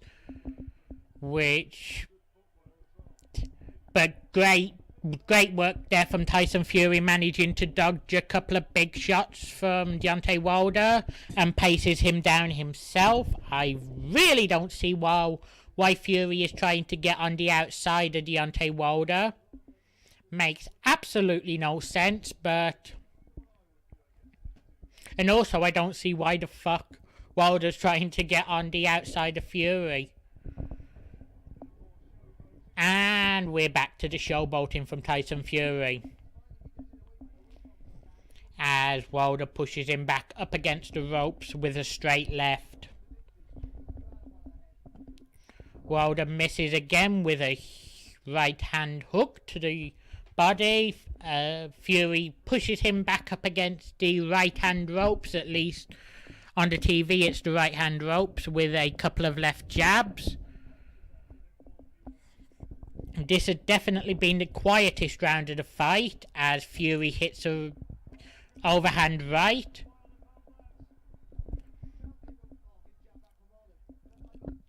I'm honestly starting to feel I could have been wrong with my prediction of Deontay Wilder. He's struggling bad here, as Fury manages to get a couple of left jabs in, but Wilder manages to block the right coming off the back of it. Left hook to the body from Deontay Wilder as we enter the final few seconds of this fight.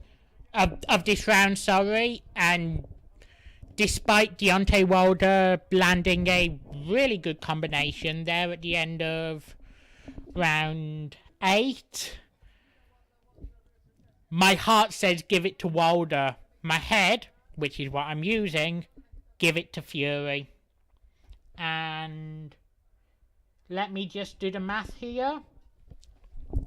On my scorecard, if Wilder does not knock Tyson Fury out, the best he can hope for is a draw. Now, while, of course, as the reigning champion, that will be good enough for Deontay Wilder, I really assume that's not what he's looking for. As I said, I have Tyson Fury up by with 4 rounds with 4 rounds left to go. And seconds out, round 9.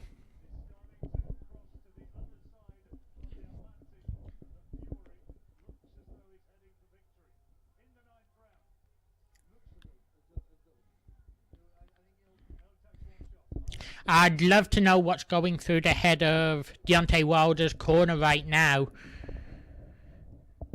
given the weak-ass display he's put in. The so-called analyst on TV has Wilder up 79 to 73. I have it 78 to 74. Let's see what the average is worldwide. Again, the average is 79. The average is 79-74, with people struggling to call one of the rounds. And Fury is down on his ass.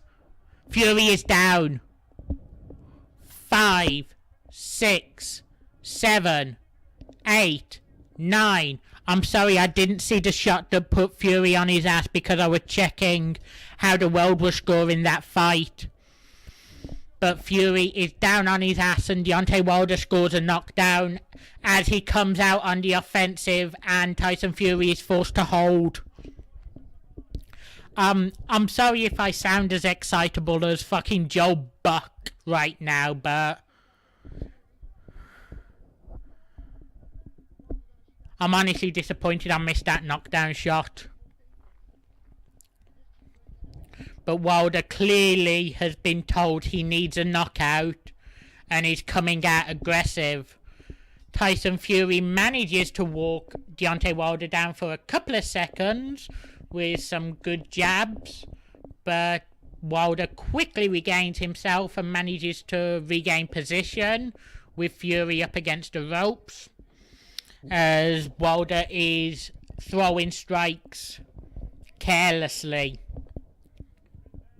Same as the guy earlier.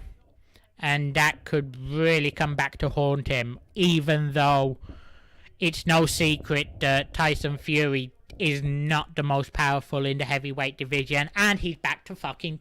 How the hell can you taunt in a guy that you're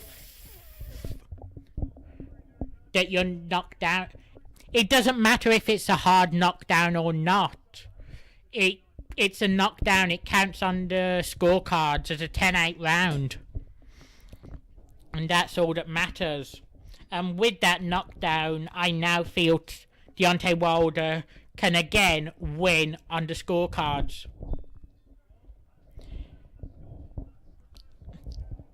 Okay, we are finished with round 9, and that was a very easy round to score. 10-8, Deontay Wilder.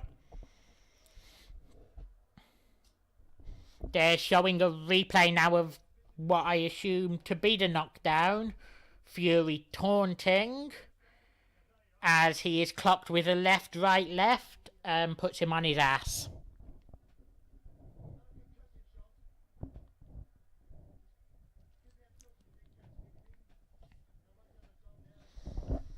As we have 3 rounds left to go in this fight for the heavyweight championship of the world.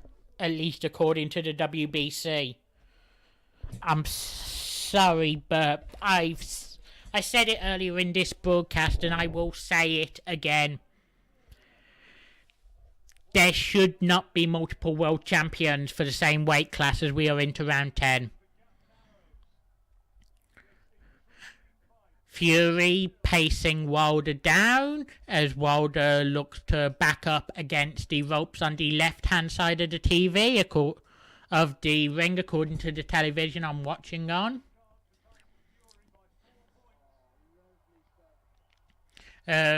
Great combination there from Tyson, left, right.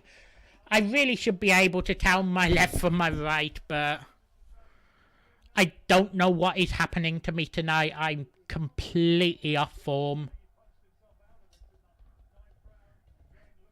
This is the thing, I actually feel like I at least have a basic grip on the sport of boxing, but if anyone listens tonight, they'd probably beg to differ.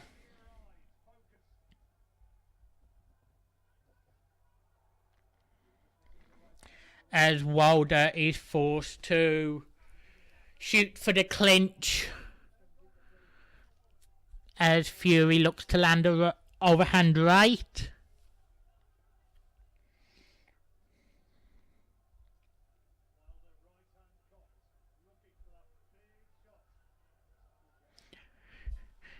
I've only had a couple of shots. If I was at that stage now, I would be incredibly concerned.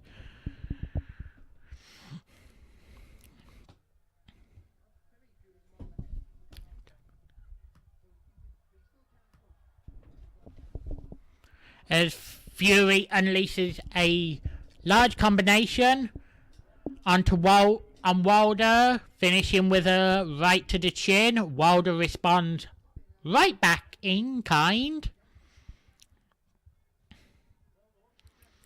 And Fury manages to get Deontay Wilder into the corner. I am honestly stunned with how this fight is going. With a great right hand coming from Tyson Fury, managing to get through Deontay Wilder's incredibly wide guard. Yeah, you can thank Klondike Bill for that pick. I asked him to Photoshop my face onto a boxer and an MMA fighter for these shows. You'll see the one of the MMA fighter next week as I cover UFC 231.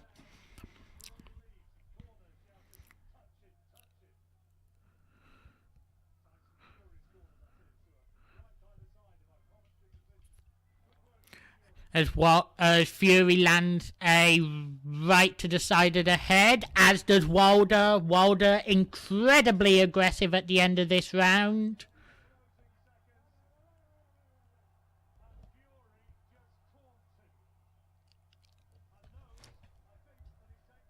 And that is another round for Tyson Fury.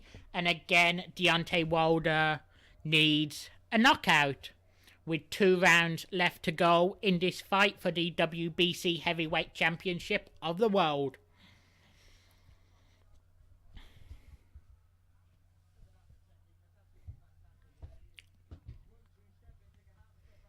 But seriously, whoever wins this fight better not be a fucking pussy and better go for the unification next year.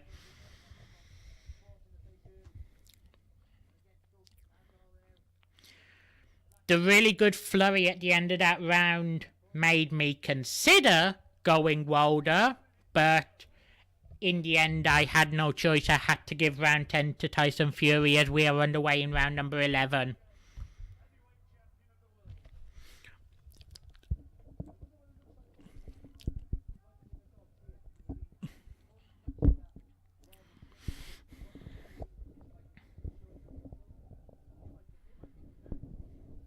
Both very cautious to start this round off.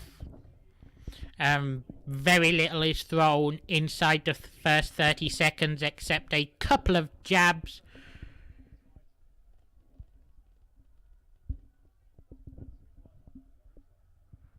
I'm sorry, Chris, there's nothing I can do about that, but there will be a post show of about 15 to 20 minutes.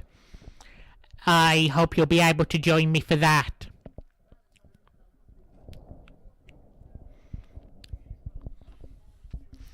And it really doesn't matter if Wilder was lucky with the knockdown. The round still goes to him, but I'm sure you'll be pleased to hear I now have it to the point where Wilder needs a knockout.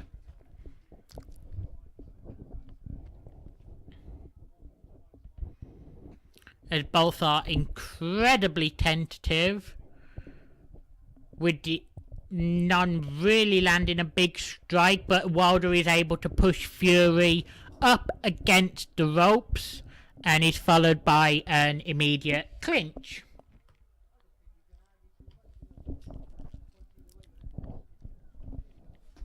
Well, that's nice to know, Evan. I...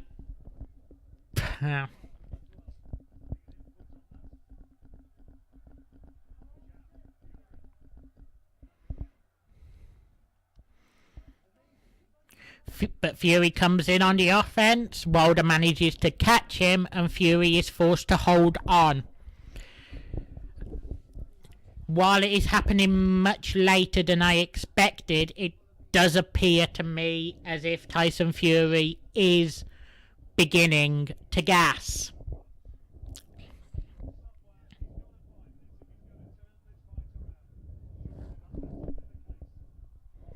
As Wilder is starting to swing for the fences. Clearly, he is as aware as everyone else. He needs a knockdown and is now starting to throw some careless shots.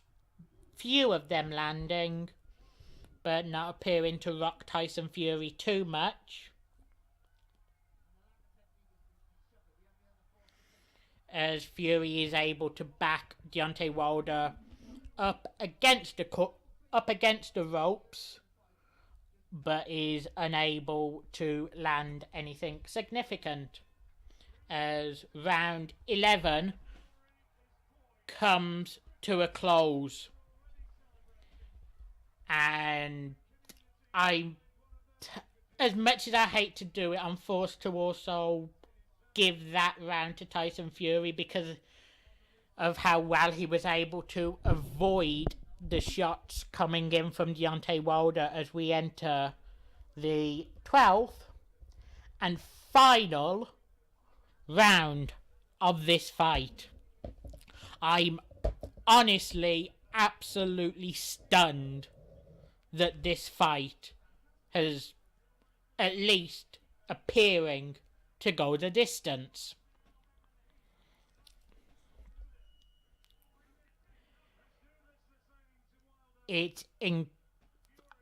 Wilder really should come out of the gates incredibly aggressive in this final round. He needs 2 seconds out round 12. And we are underway in the 12th and final round of this World Heavyweight Championship fight. And Wilder, in the first 10 seconds, hasn't thrown even a jab. Please tell me he doesn't think he's ahead on the cards.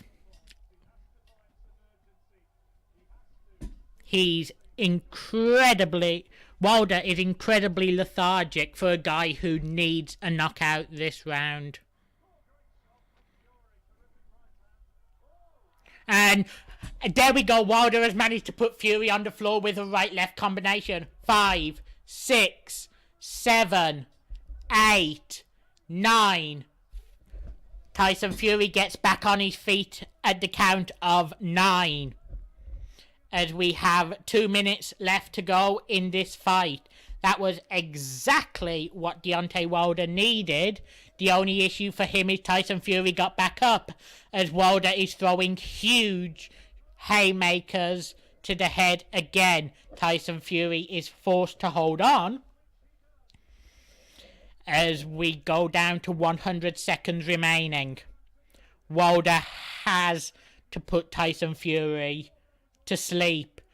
Clearly, he is also aware of this as he is now throwing huge haymakers.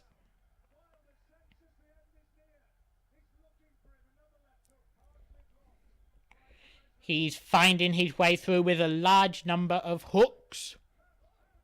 And Fury is able to counter, and with a left hook of his own, Wilder has to lean in and clinch. And Wilder pushes Fury up against the ropes, and we have 60 seconds left to go. 60 seconds left to go in this fight. And I honestly expect to see absolutely everything Deontay Wilder has in him in these final few seconds. He must know he's behind undercards as he throws a left-right hook. Left and a right hook, both of which miss, and he is now incredibly conservative. He's far too conservative, and he's throwing, if anything, Tyson Fury is the one throwing strikes, whereas really he has this fight locked up. 15, 14, 13, 12, 11, 10, 9, 8, 7, 6, 5, 4, 3, 2, 1, and the fight is over. The fight is over. The fight is over, and while I have it close on the scorecards, there is not really any doubt as to who won that fight. And as he is a huge Tyson Fury fan, I'm just going to send a very quick congratulations to Chris. There is zero doubt that fight was won by Tyson Fury. Now, the only thing Fury has to do is fucking agree to fight Anthony Joshua.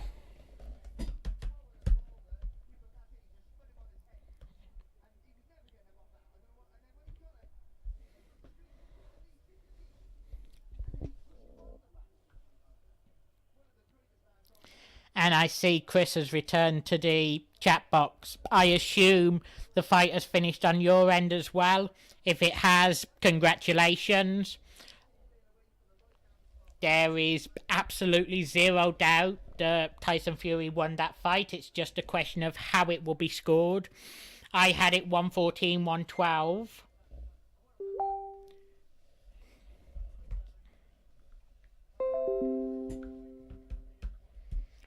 And while I don't know if I'll be able to get them in, I'm going to attempt to call in the person who asked to come on the post show, if my Skype doesn't freeze on me. Of course the fight's over, it's gone the distance. And yet again, Fury wins a fight by decision. The guy has... I'm sure even Fury fans will admit he has very little power in his hands.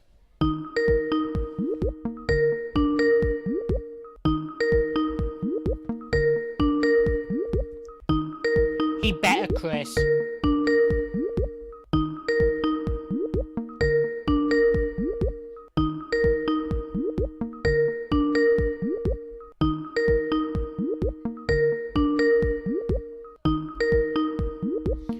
We don't appear to be getting an answer.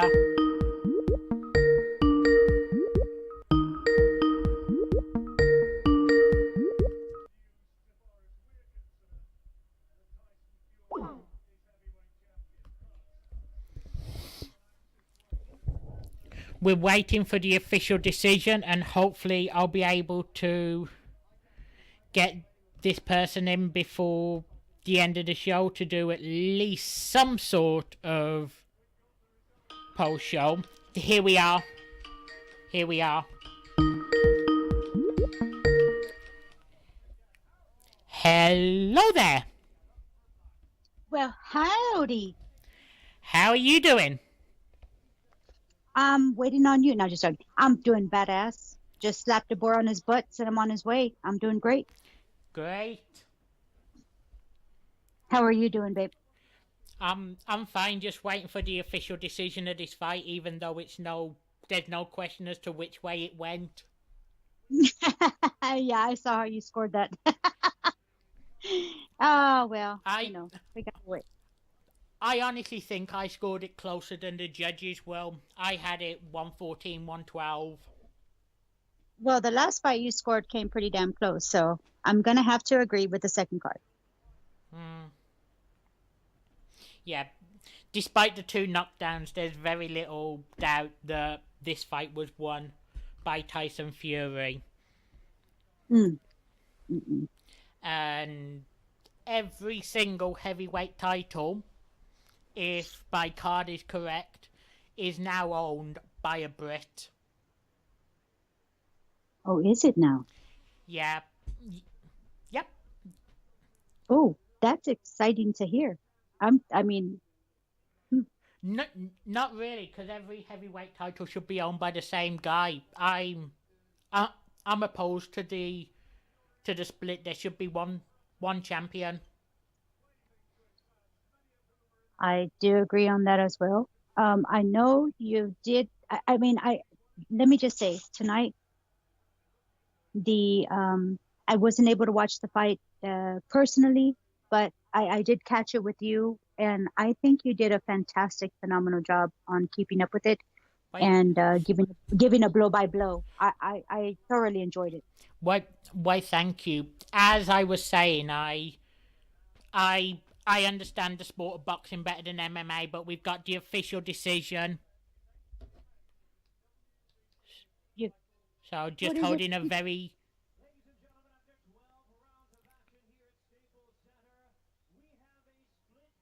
split decision. What? Judge 1.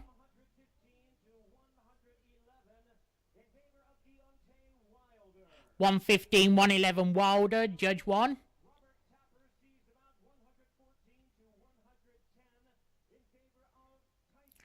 Judge 2. $114, $110 Fury.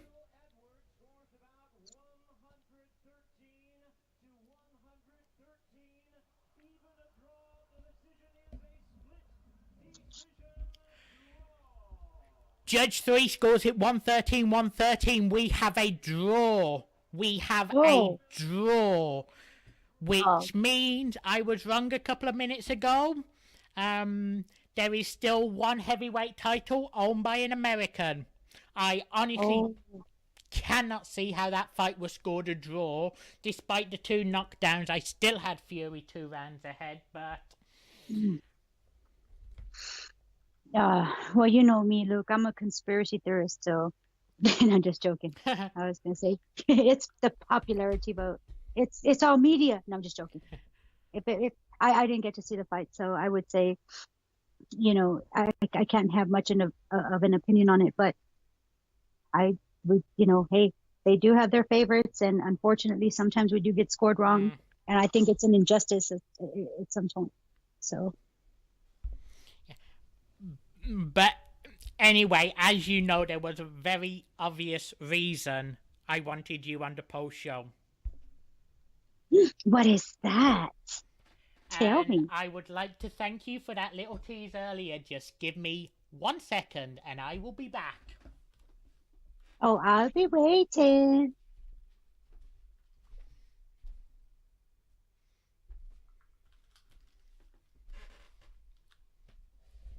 Thank you for helping tease it a little earlier. But as I was saying, I've always wanted to try moonshine.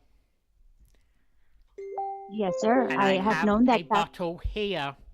Proof that it's still sealed. I don't want anyone to think I'm just doing a shot of water. Oh, absolutely not. That's the devil's spit, babe. Yeah. You did try warning me. Let's see if I can get. Let's see if I did. Let's see if I can even get this thing open.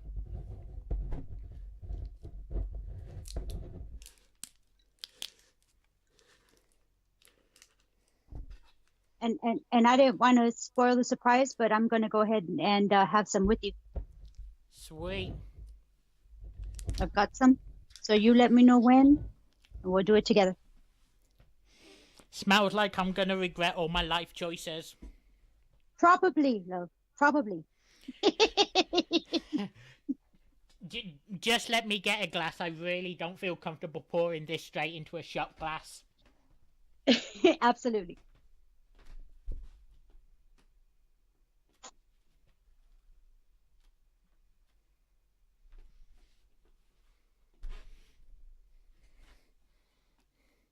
I'm sorry if there's anyone in the Mickler chat saying anything right now. I'm really not paying attention.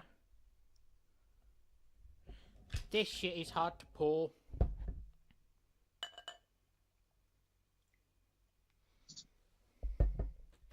Yeah, that shit is really difficult to pour. It's syrupy, but it's hard. Oh, that's it. That is the elixir that will cure all. As I said, I wanted someone on to prove I didn't chicken out. I'm living proof. I will verify and vouch. 3, 2, So, I'm ready. 1, bottoms up. Bottoms up.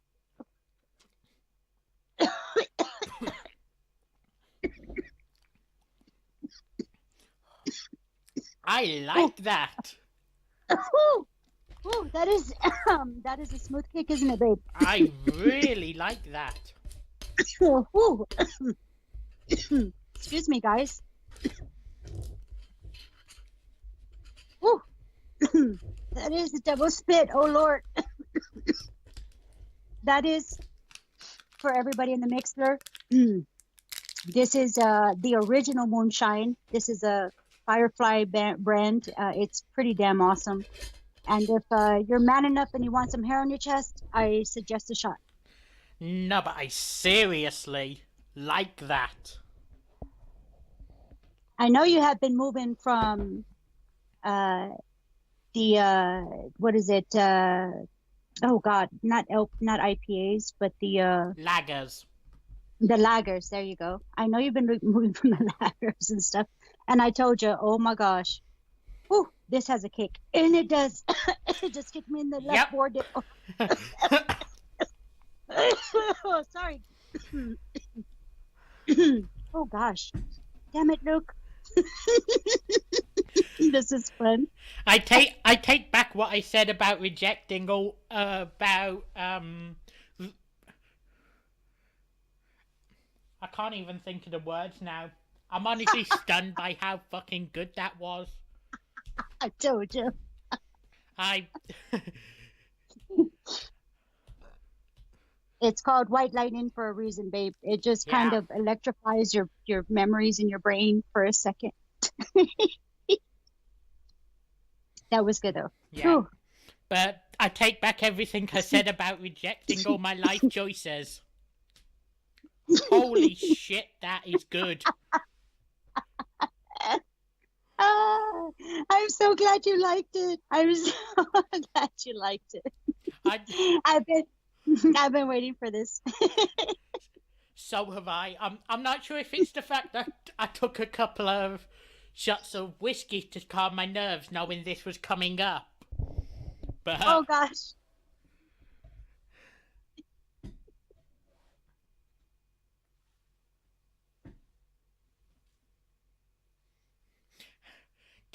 Let me know when you start breathing fire, because I'm doing it. I think I took a double shot. My bad. mine was probably about a shot, maybe just over a shot. I messed up. I didn't measure. I was too quick. But I even had this bowl ready just in case it went horribly wrong.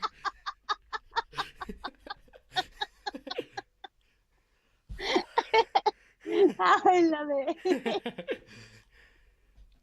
I tell you, man, it's like you can only take like a shot or two of that, because look at me, I'm giggling already. Stop. You take a shot, you start giggling because it's so potent. I can tell. I can definitely tell. But to anyone in the chat, how did this sound? Did this sound good? Are the levels good for the post show? I mean, we only have 15 minutes left, but I'd at least like to make them 15 minutes count. Oh, the entire cast has been absolutely audible. It's been absolutely audible on my end. I'm hoping the rest of the chat feels the same. I had a great time. I mean, it was vivid. I felt like I was watching the fight. It was great. I had a great time tonight, Luke. I really did. I'll be back here for don't forget, people, I'll be back here next Saturday evening for UFC 231. And on next Saturday, I'm gonna have Luke try another Texas commodity. No, I'm just joking. I'm just joking.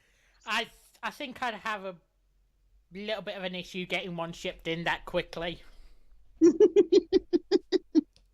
If I could, I'd bicycle it to you. So no, but yeah. It's no problem admitting now that it's been revealed that we have actually been planning having me try this out for about a week now. Yeah, it's been a nail biter. Which is why I'm really grateful for that little tease earlier. I thought you saw. I was hoping you saw that. Oh yes, I saw it. Yes, I definitely saw it, and it made me very scared. Well, you'll just maybe one more shot, and I'd say take it easy. So, in the meantime, that's just my. But I'm I don't see how I can pour a shot out of this. This thing is not meant to be poured. See, that's the thing. Out here in the backwoods, in the country, it's like this is how we measure in Texas, right? So at least in my neck of the woods, you tip the mason jar, and if your mouth feels a little bit full, that's probably a good swallow. If it's too full where your cheeks get blown up, that's too much of a shot, and you've done too much. So it's probably not a good measuring system. But okay, let's see how accurate that is. Now, don't forget, I've already had a couple of shots of vodka, of whiskey, so I wasn't 100% coming into this, which is why I probably wasn't full out during the final fight. Don't do a whole chip. Don't do chipmunk. Don't do chipmunk swallow. Okay, do semi-squirrel swallow. So you want to do something small. Don't take too much if you've had already a couple shots of vodka. Whiskey, but whiskey. Gotcha. I'm not a huge fan of the smell. I just love the taste. The smell is like ether, because that's what moonshine smells like. It smells like ether, but you know what? The feeling is like strawberries. So I don't know if that makes sense, but it smells like ether, but it feels like strawberries. Yeah, that was probably about half a shot. It makes you giggle, yeah. So you gotta be careful and take it in small increments. Now, I'm finished with that for the night. I figured. That's a good, yeah. That'll put you to sleep. That'll put you to bed. And I should probably tuck you in, and we should probably cut this off. I can only go for another 11 minutes before my time runs out anyway. So. Sounds good. So. You want to cap it off, babe? We met. It's completely up to you. I have a literal timer now counting down the seconds I have left. So I don't see any problem closing it out now or giving it another couple of minutes. Might as well. Well, I guess might as well, right? Might as well. Yeah, that way we can cut it out in a good time. It'll cut off. Sometimes it cuts off too early sometimes. And so, yeah, no, we'll give it. I just thank you so much for having me on.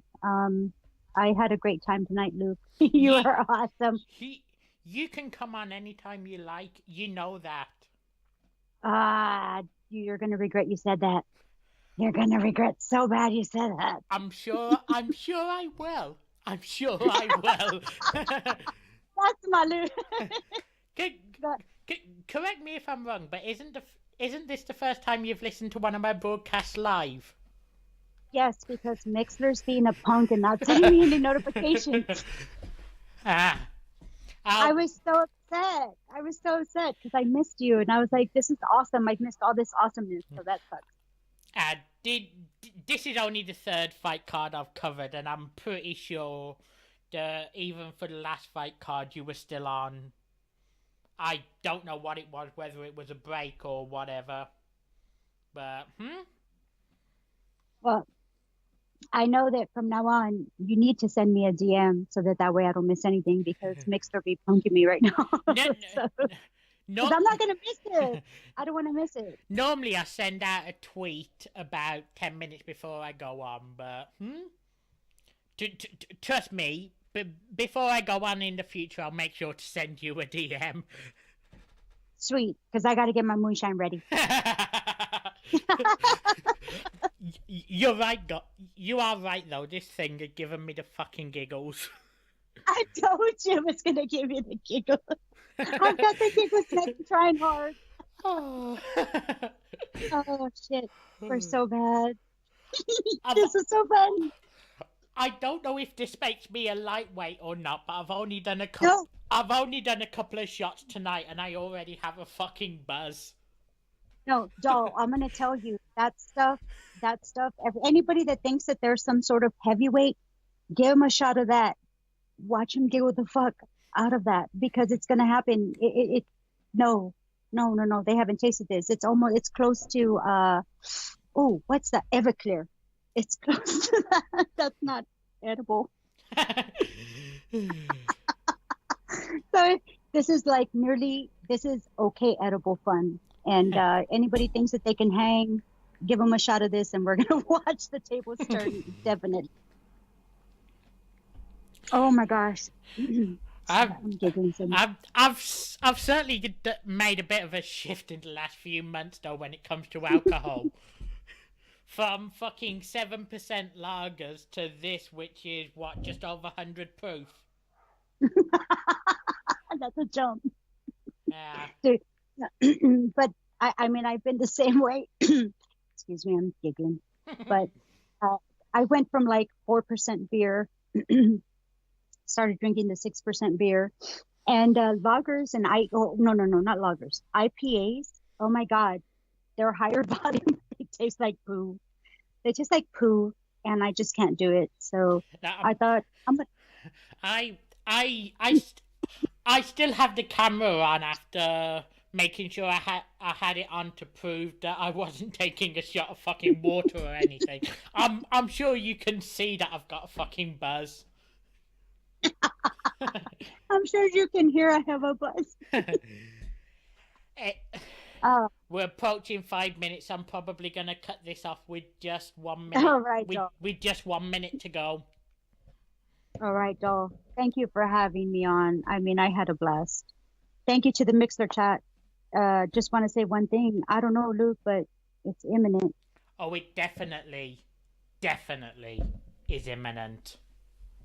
Hashtag Right imminent. on. Hashtag imminent. Bye bye. Love you, doll. Bye Bye-bye. bye.